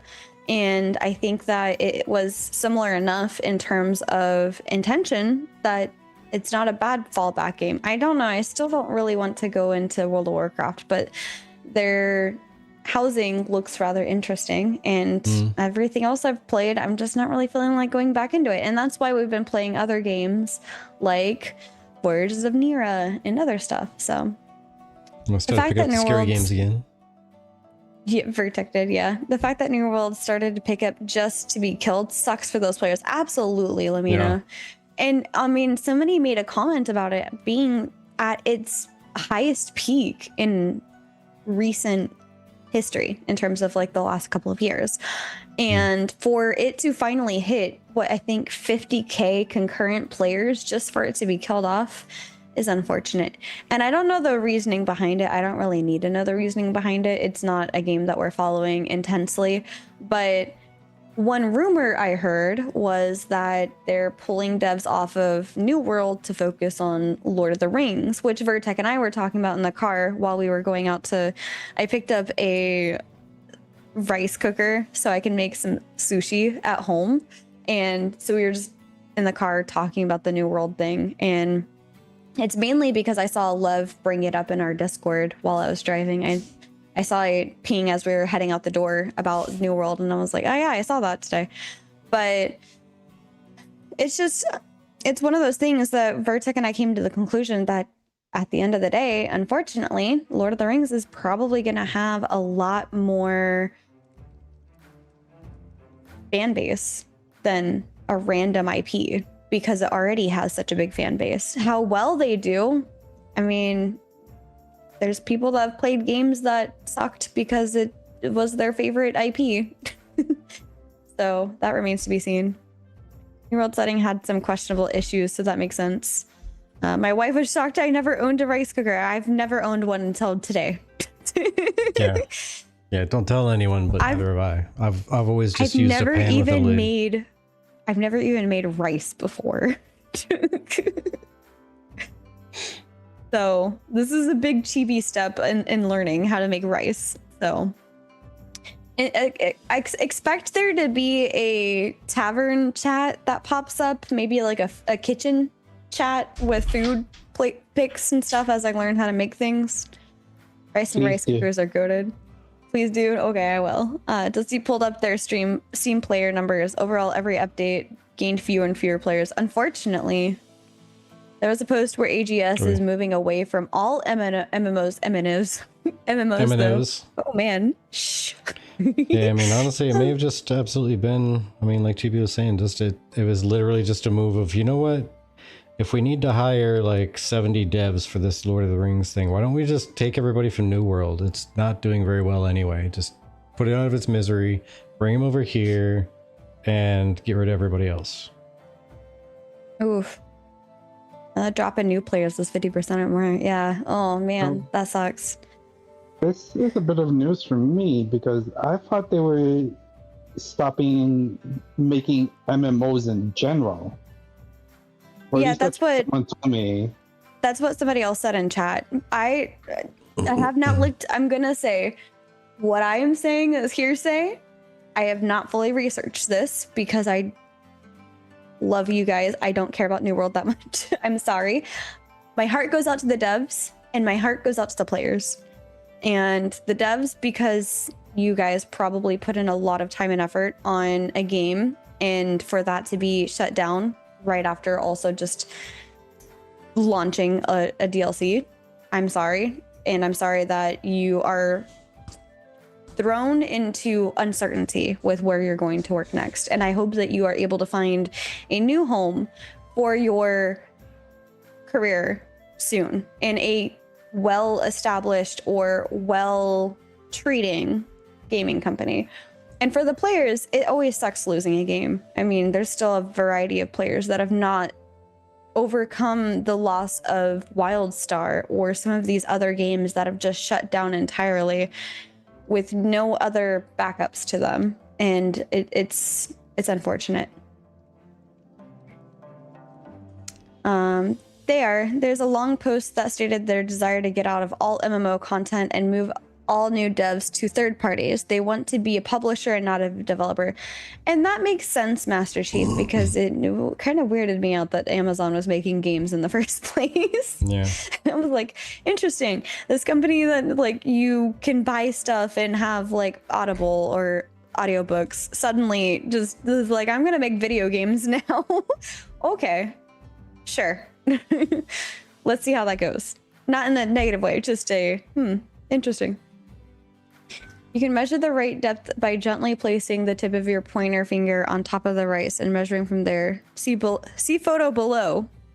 There's a photo below. Okay. The water level should be at your first knuckle when the tip of your finger touches the rice. Okay. What if you have a 1 grain size like depth because you just want a little bit of rice? That's a lot of water to put in for just that much rice.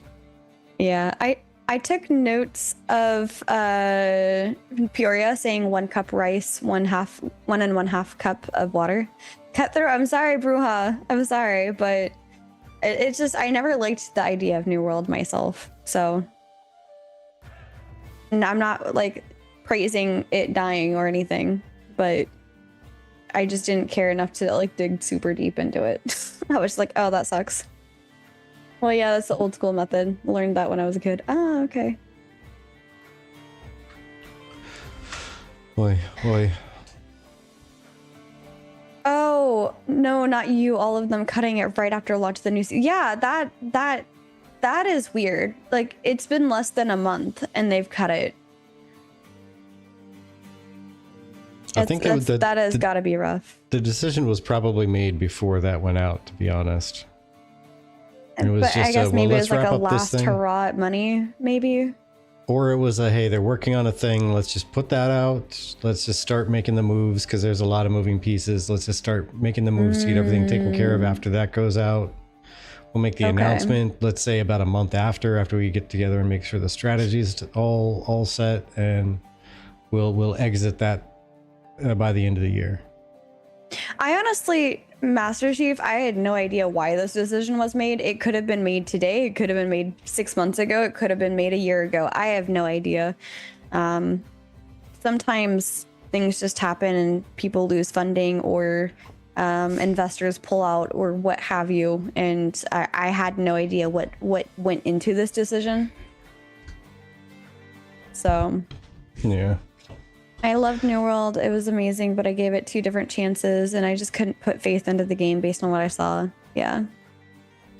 It was a free new area too. Oh, okay. They probably just let them wrap up what they were working on, right? As Vertec is saying. Yeah, exactly. Yeah, and that makes sense too. Because the previous DLCs or X-Packs weren't free, right? Like people had to buy into them. That's what I believed. Yeah. That very well could be an absolute signal that was absolutely planned before it went out. It's just, we'll just not charge for it. It'll assuage the plebs. They'll not be terribly upset because we're giving it to them for free, and we'll just give them until the end of the year to play it or something. Oh, I'm sorry you got burned out, but I guess that's a good indicator that's not the right game for you. And that's supposed to be a released game, right? It's not early access or anything. 1K hours. Holy cow. I gotta see if I even put That's that a much lot. time into like... I'm curious how much time I put into like First Descendant, because that's been one of the ones that I've dumped like a good chunk of hours into.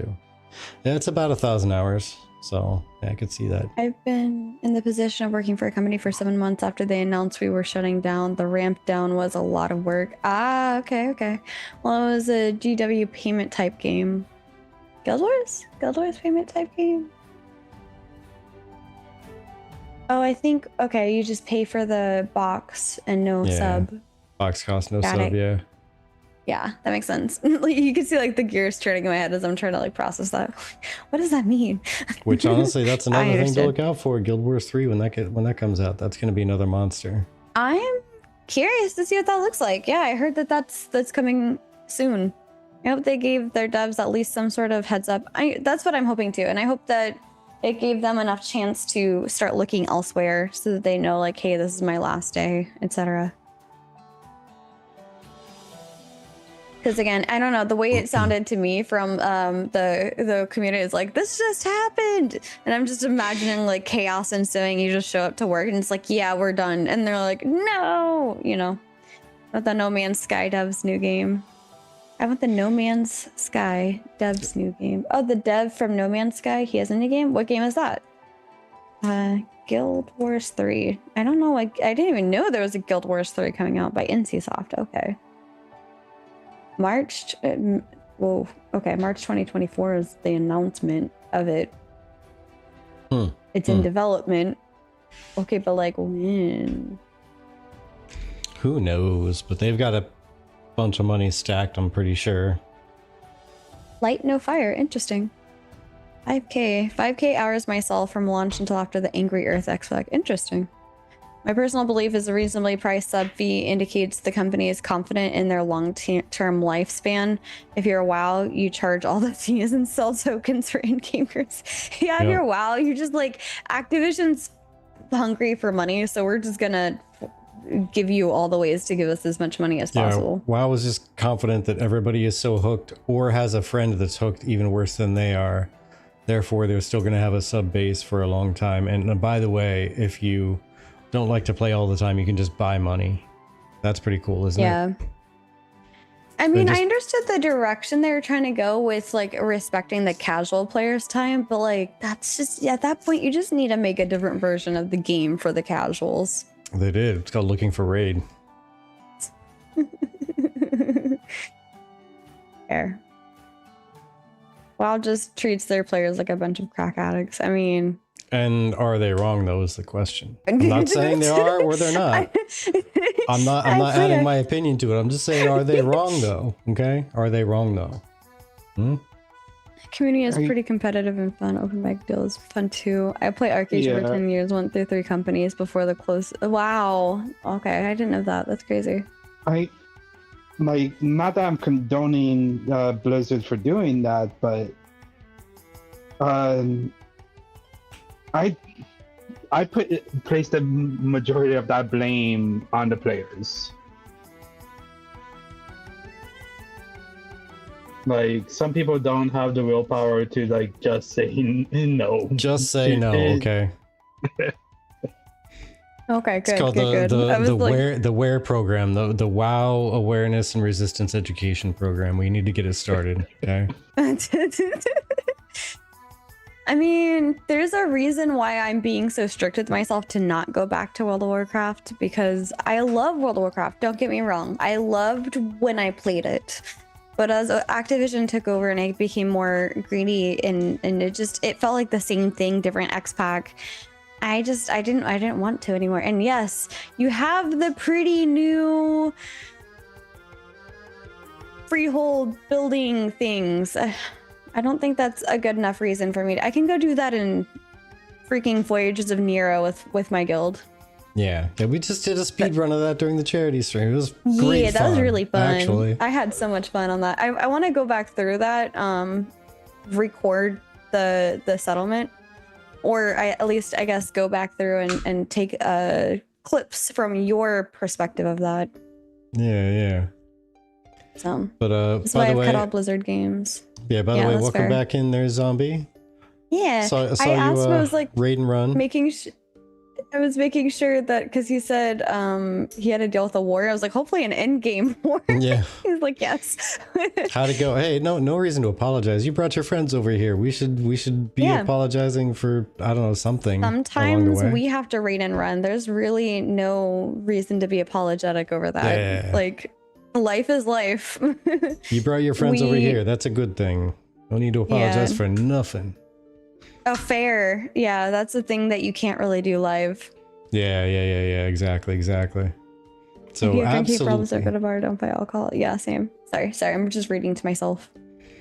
I mean, honestly, if you're going to be looking to stay up a little bit later, there's zombie and stream again. I mean, maybe we'll raid over to you when we go to close up shop. Yeah. Yeah, I don't know if you're coming back online. How was Amnesia? It was pretty good. Amnesia was fun. Bruja ended up donating to the charity and and scared both of us because I was working on the notes for tonight. So I was doing my own thing over here.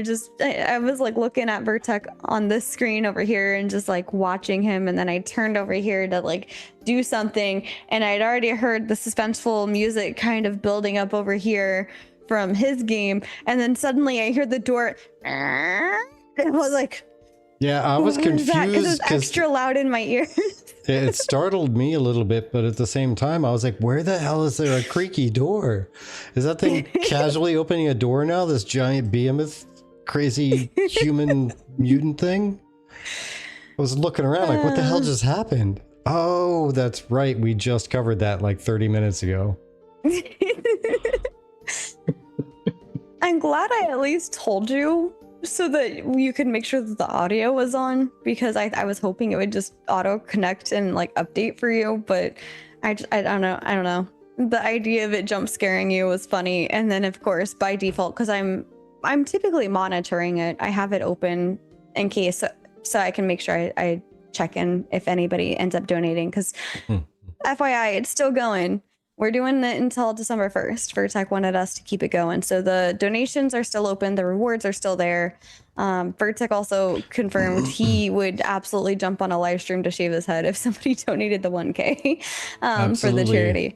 I mean, I don't think anybody is, but just saying, if somebody does donate 1K, I will absolutely, at the designated time, log on and do a live stream specifically to shave my head bald on a live stream. And Zombie asked a stream breaking question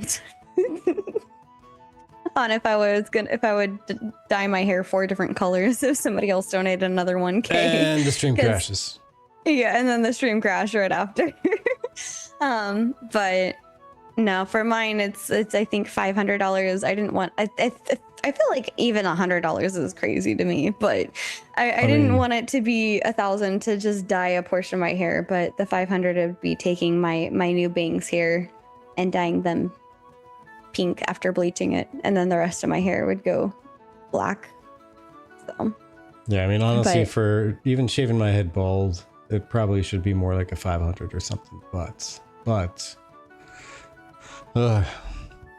it's a lot of work, and it's gonna be a lot of head itching when it grows back out. Oh really? Is it itchy? It's just like anything else you shave. Yeah. Oh, like Rogue, from X-Men, Rogue. Yep. Oh yeah. One of my favorite X-Men characters, by the way. That and Jubilee.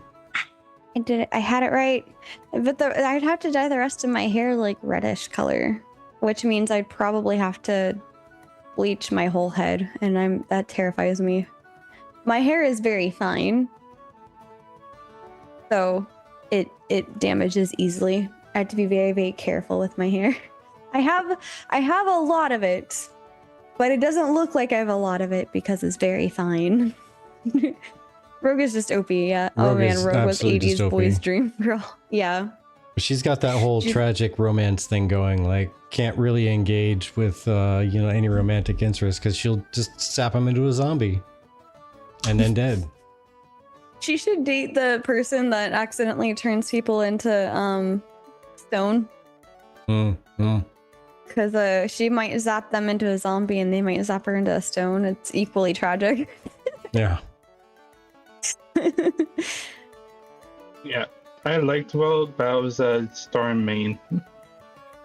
I like Storm. She Like, killed her first boyfriend per the comics with a kiss. Oh, Yeah, that's where I got the zombie literal statement, because kiss that's of what he death. looked like. That's what he looked like in the comics, was a zombie after she locked lips, and he was just a shriveled, like, dead guy. Oh my gosh.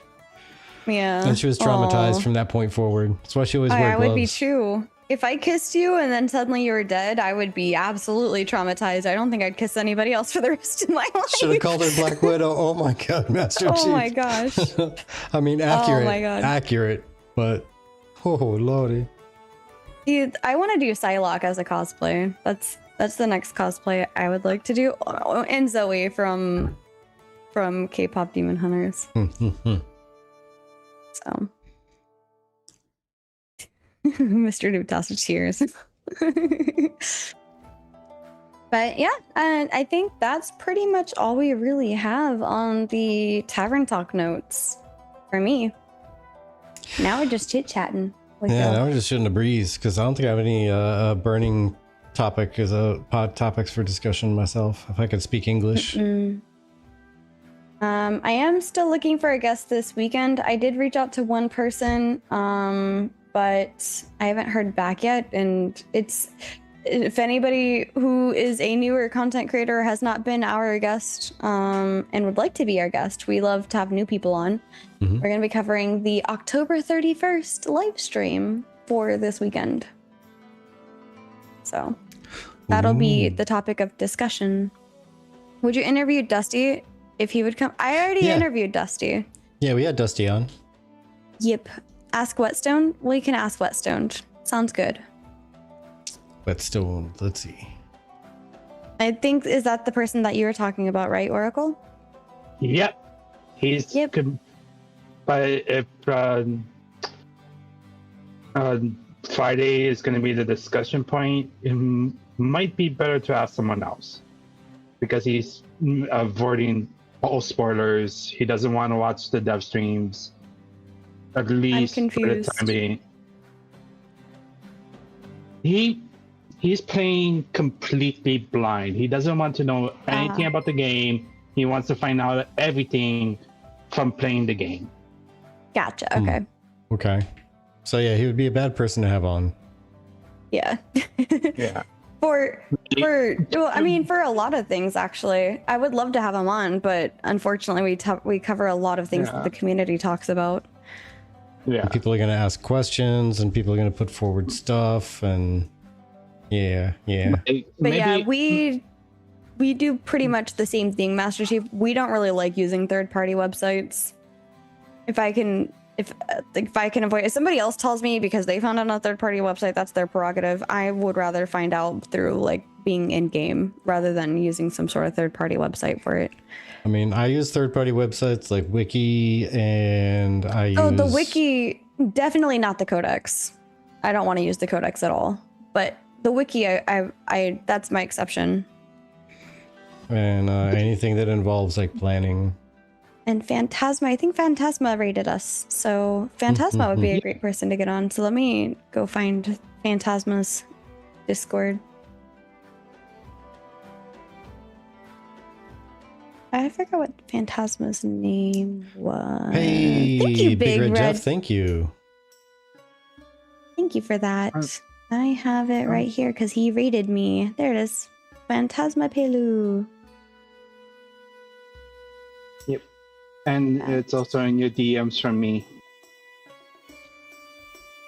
His Discord is? Yeah. No, not the Discord, the Twitch. Yeah, I was looking for his Discord, but thank you. Yeah, recipe tracking on the Codex is pretty solid use case for it, to be honest. Oh, I'm not saying there's any issue with third-party websites. I'm saying I'm not using it. I've never really used third-party websites for any of my gaming. The NMRT is running out of subjects. Running out of I'm subjects. not really running out of What? subjects. No. Just running out of subjects for today. Newer subjects to talk about. Meaning on our list. So. Yeah, we had like burning topics to discuss, and then we just kind of shoot the breeze. We're at the shooting Yeah, the but breeze how are part. you? How How are you doing Slurp? today, Slurp? In stereo. Oh man. Oh, people to interview? Not really people to interview. It's just more like poor planning on TV's part. We just we were traveling, and then we had family time, and then we had the charity stream, and then we're like, oh yeah, by the way, we need a guest. That's oh yeah, right. I have a guest this week because I Yeah. only planned the guest for last week and I didn't think about that. Yeah, that's pretty much. We're doing pretty good. It's been a very busy. I've realized it's been busy since we left for PAX, basically. Pockets, man. Yeah. It's been like nonstop. We would love to interview Slurp. I think there's we a would have PR barrier there for us that we have to get through with Intrepid. Yes, yeah, Pockets. We would have asked for Slurp a long time ago, but we can only get specific peoples, and we got to go through Maggie, and there's a whole process. Yep. We've asked for quite a few people that have joined Intrepid, but we're gonna wait and see if after becoming official content creators, if we do, that maybe there might be something that we can do then.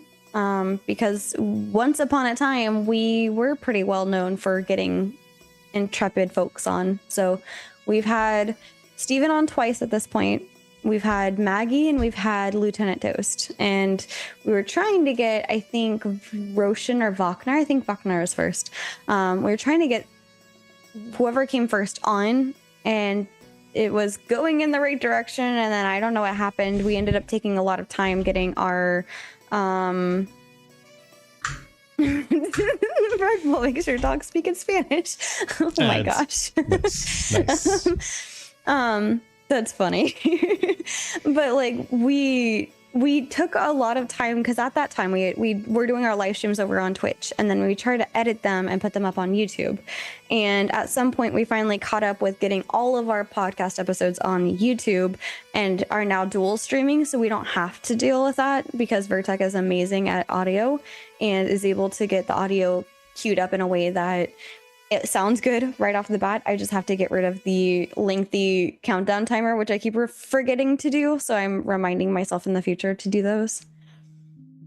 But yeah. I would I'm love just saying, to if we have go some through- interviews with you guys, though. If we go through the entire podcast episode talking in half speed, people will have to move it up to double speed on YouTube, and we get credit for twice the view time. We should just do that. You're silly. But yeah, I will try and reach out. He doesn't really have a Discord up on his About Me section or in his YouTube. So I'm struggling to find his Phantasma's Discord. But if anybody has it, please let me know. I'm trying to figure out how to do this. I just see his Twitch and his YouTube, and I'm on his Twitch, so like I'm Spider horse. Master Chief wants a spider horse. That would be kind of terrifying, actually. He's still in chat. Probably does that thing I do after we tap out for the night. We raid somebody and I just leave it on lurk until I wake up in the morning. Yeah. Also, Yeah, he's probably lurking because he's hanging out with his wife. be nice. Don't at the lurkers, guys. I think the we lurkers be scared somebody lurking. once because they got like added at and they weren't ready. Yeah, I like to and find I'm Man, watching some weeb stream. That's Oh, half the fun, Pockets. Like, because again, I start lurking people before we go live. So Yeah. half of the game is by the time we finish streaming, who's still live. Okay, I don't recognize these. Let me close those out. Okay, we're down to half the people. Okay, I'm gonna lurk when I go to bed and keep it going. And when I wake up in the morning, how many people do I recognize even? You keep your computer on all night like that? Sometimes, yeah. Oh my gosh. Crazy. Hey, I live that lurk life. That's how I have so many points in so many people's streams. I could jump in and make them bark like a dog, or put on a onesie, or whatever it is they have to do for the channel point rewards. I live for those. So what you're saying is we need to figure out some of those for ourselves. Hmm. Yes. Yes.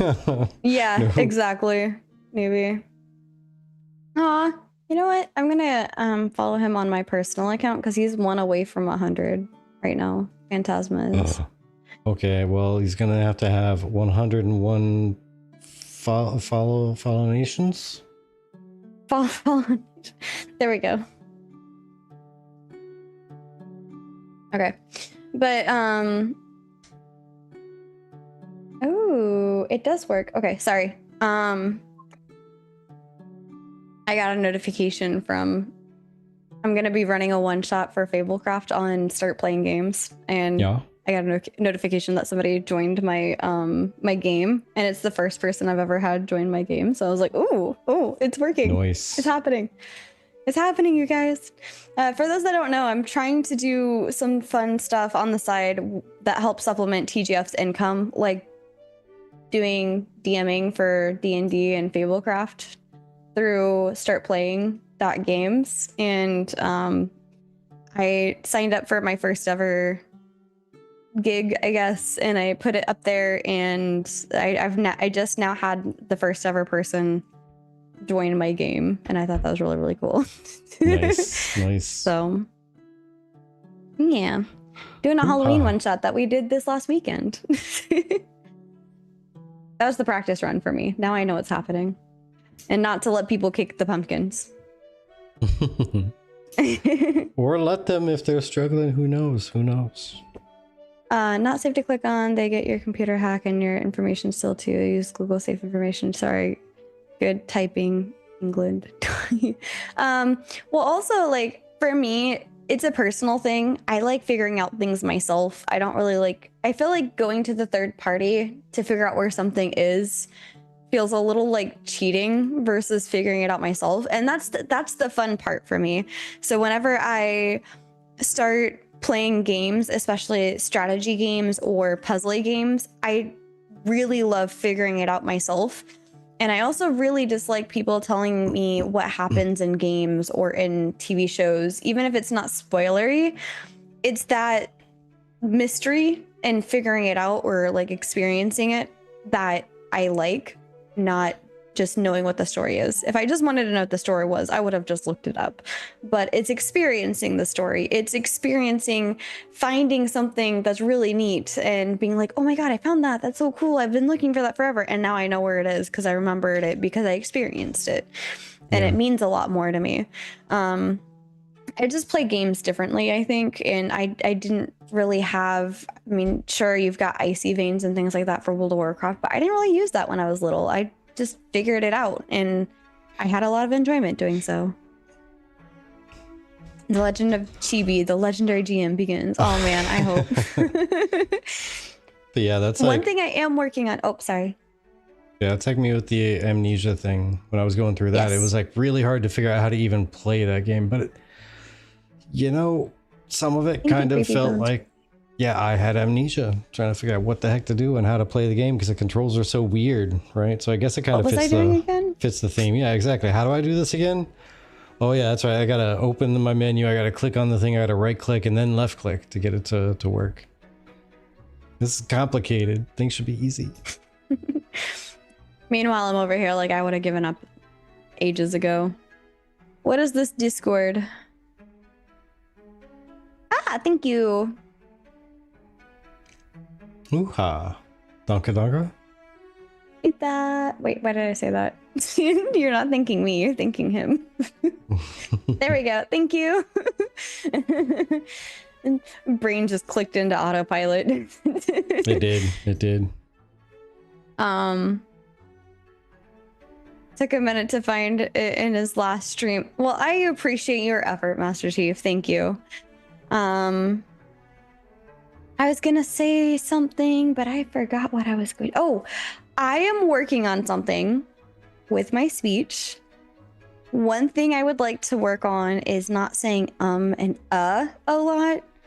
So bear with me. It's something that I was frustrated hearing myself speak. I recently listened to an audio recording where I was talking and I heard myself go a lot. And also on top of that, when I edit my planned video content versus our live streamed content, I have to spend so much.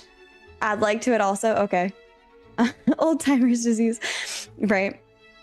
I had to take so much time to remove and like from the editing. It would just be so much faster if I just didn't do that. Don't forget the breaths.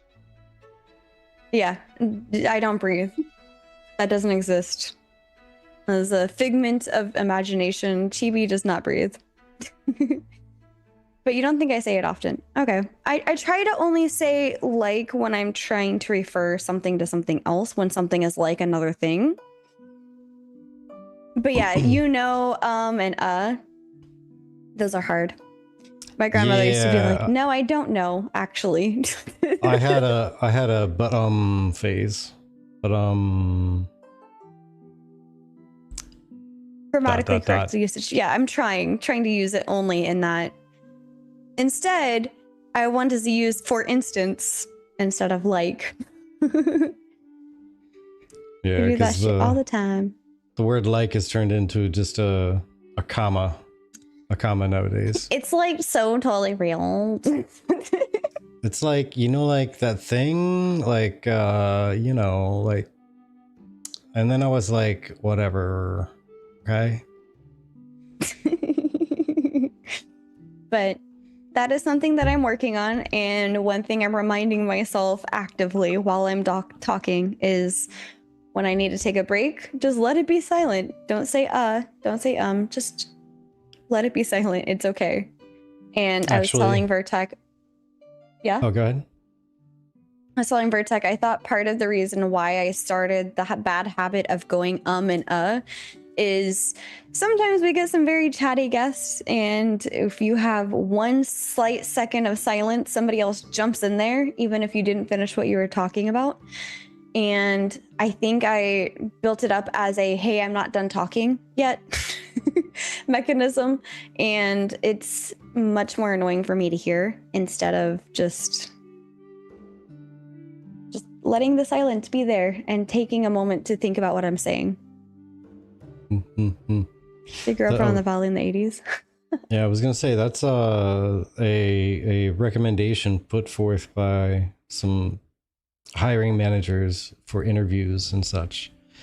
They say if you get stuck, instead of putting filler words in there, just take a moment and just think about it. It'll make you seem more contemplative and considering of your words. Right. Another suggestion that I heard recently was that if you do actually pause between saying things instead of just going and between them, it allows people to take a moment to actually consider what you just said and really digest it while you're trying to figure out what the next part of your statement or what the next statement might be. I'm working on it. It's a skill, and I would like it to be something that allows me to do better storytelling. So I'm not sitting there going, you walk into the underrealm. I can go, you walk into the underrealm where there's fauna that glow all about you. Something like that. I think I almost prefer you walk into the underrealm. Plenty of ums and delays in there. Stretches it out. Adds tension, am I right? Adds tension. Absolutely. Another way to say it, it's better to remain silent and be thought of as an idiot than to speak and remove all doubt. Where have I heard that before? I like it. I like it.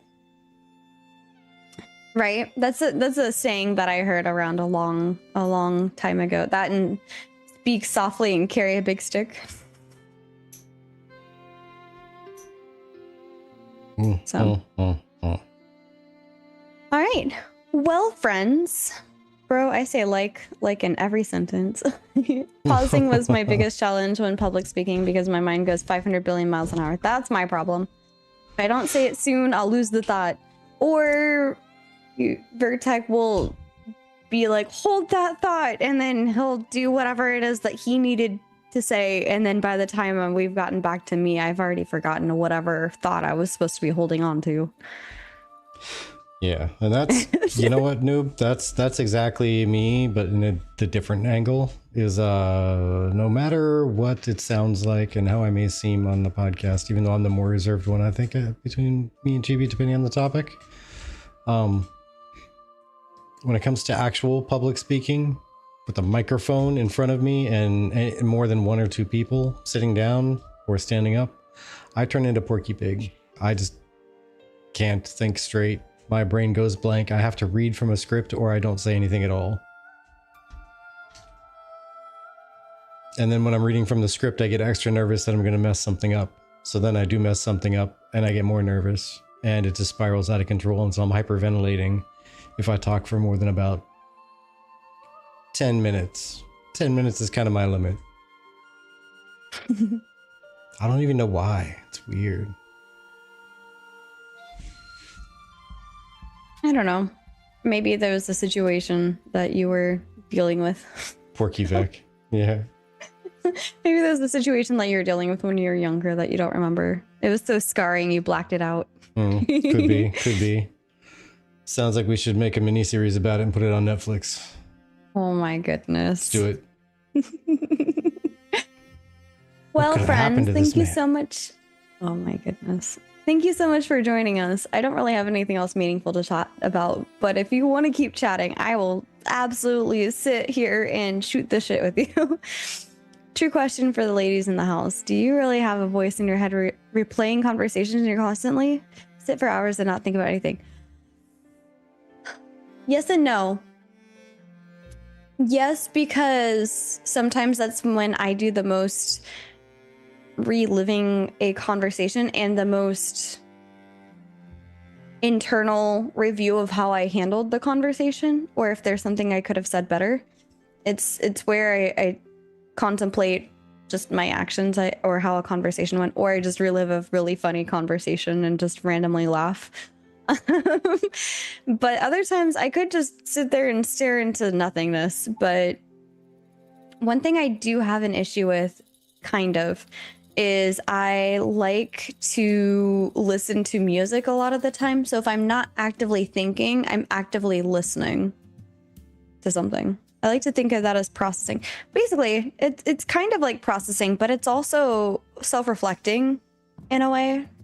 I like to reflect on the conversation that we just had, and either it's a memorable conversation, I really liked the conversation, it was just something I didn't want that to go away yet, or it was something where maybe I'm anxious about how I responded, or I didn't respond well enough in how I wanted to respond, kind of thing. So don't even get me started on my social anxiety, because it's 90% in my head.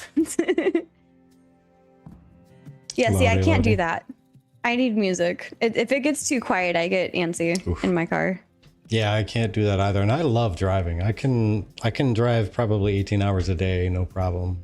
And I have driven that cross country from the East Coast to the West Coast. I did it in one day real quick with like a 3-hour nap in the middle. Was it 2 or 3? I forget, GB. Because I know Sorry. I know I was on the phone with you before I stopped for the nap and then right after. But I think it was like a 2-hour nap or something.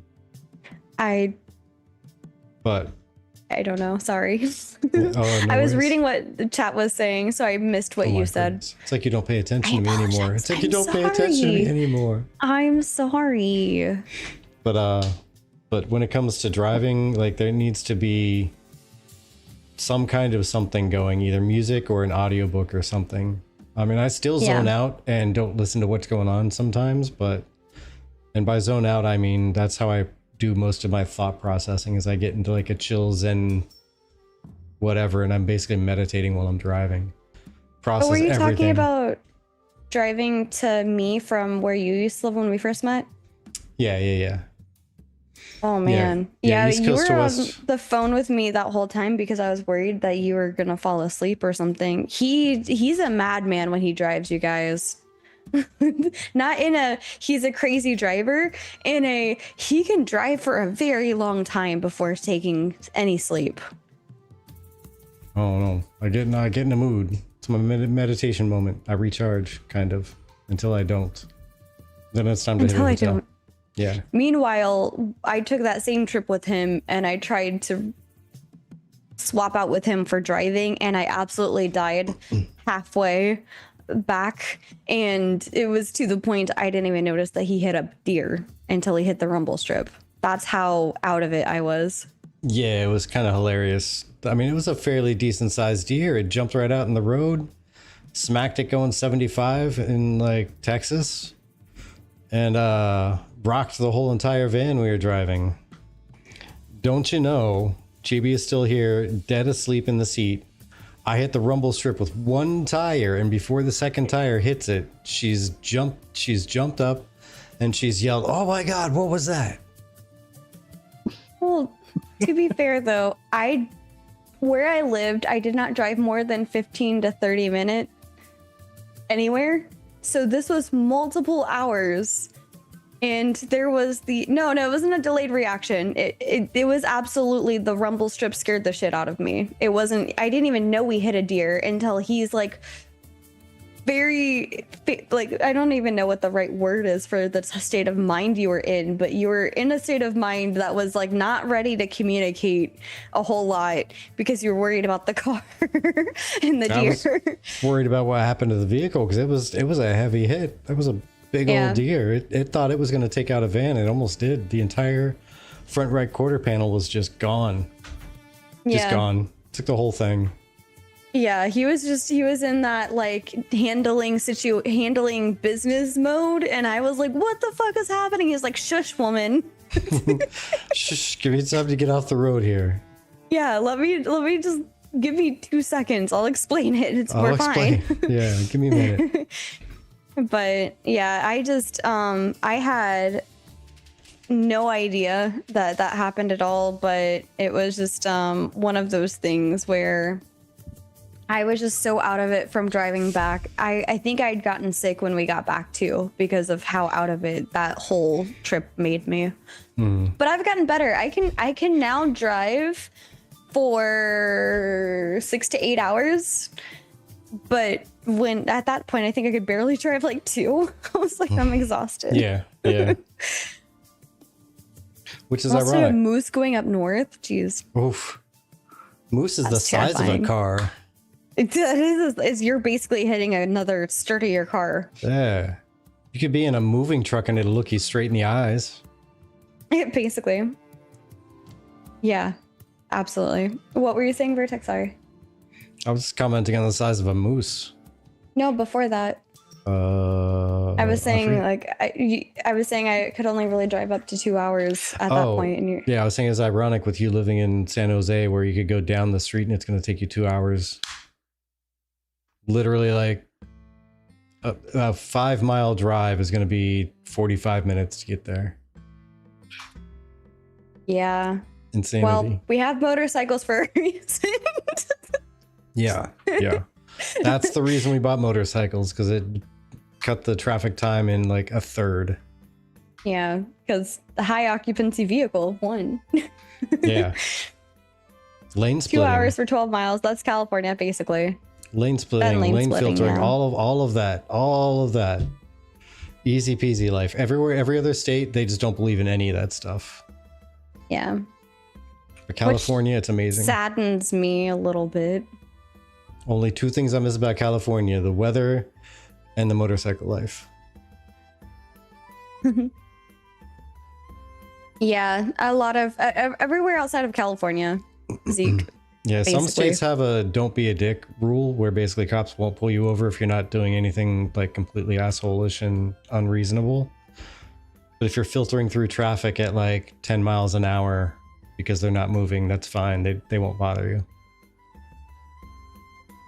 We don't talk about travel time in mile. We talk about it in time. Yeah, exactly. I'm like, if I have to drive more than 30 minutes to get to you, I'm probably not getting to you. That's all right. In like Pennsylvania area, they talk travel in terms of landmarks. That's the word I was looking for. Landmarks. Drive until you see the whatever and then turn left. How many miles is that? I don't know. 5? 12? About 20 minutes or so. If you want to keep on, you can keep on. I need sleep. Yeah, it's about time I run out too. We just got random conversations pop up. But yeah, it's I about like that it. time. Sorry, Thogli, I see you in the queue, but I need to be up in the morning. The timing. Yes, I'm sorry. If you had joined us a bit earlier, I totally would have pulled you in. Raid Dusty, okay. You don't gotta yell. We have a guide the raid, man. I don't think it's turned on. I think it's turned off, actually. Oh, is it? I think so. I didn't know we turned that off. Let me I see guess here. we do have that turned off now that I'm looking at it. I didn't know we ever turned that off. I think we turned it on and off a bunch at one point, and it was just like, let's just leave it off. We'll come back to it someday. We just never came back to it. I didn't know we turned it off at all, though. Like, I didn't know why we would turn it off. Yeah, and that one is not something I can turn on in the bot. That's got to be through Twitch specifically. Okay. Pacifically. I was mainly just joking at him for doing all caps at me. That's all I was doing. Oh, it looks like he's going over the 64 classes again. All right, well, there you go. If you're new to Ashes and you want to know about the 64 classes, here you go. Vertec, do your thing. All right. Well, Oracle, as always, since we have somebody in the room with us, would you like to say anything in closing thoughts real quick?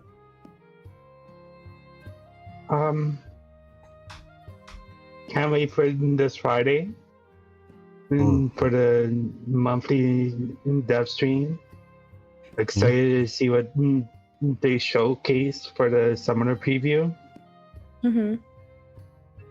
And can't wait to find out who's going to be on for Saturday.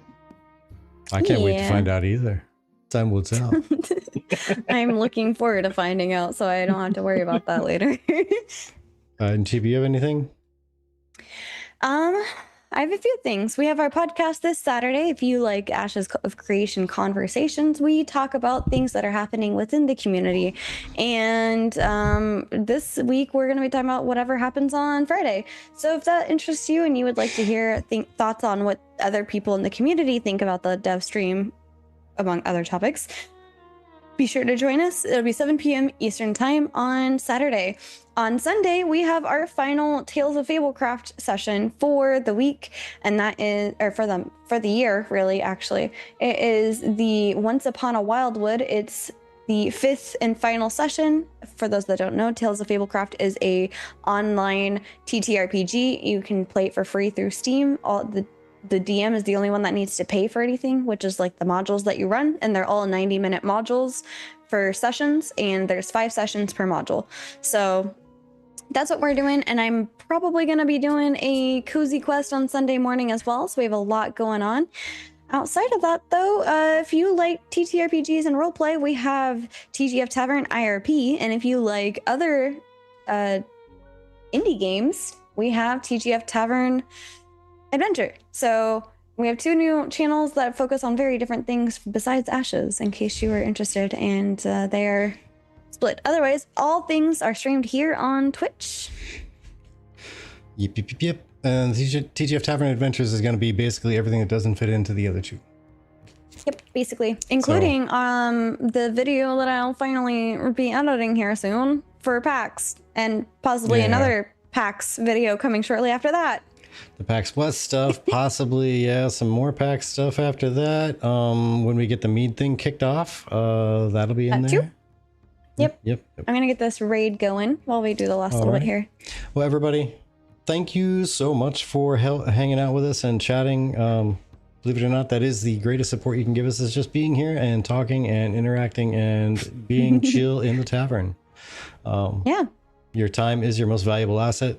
You get it once, you spend it once, it's gone forever. You spent it here, so we appreciate every moment of that time. And while we can't give you refunds, we can give you receipts. May not give you a refund if we never could. But beyond that, everybody, you have yourselves a fantastic evening, and we'll catch you around next time. Bye. See you next time. Bye.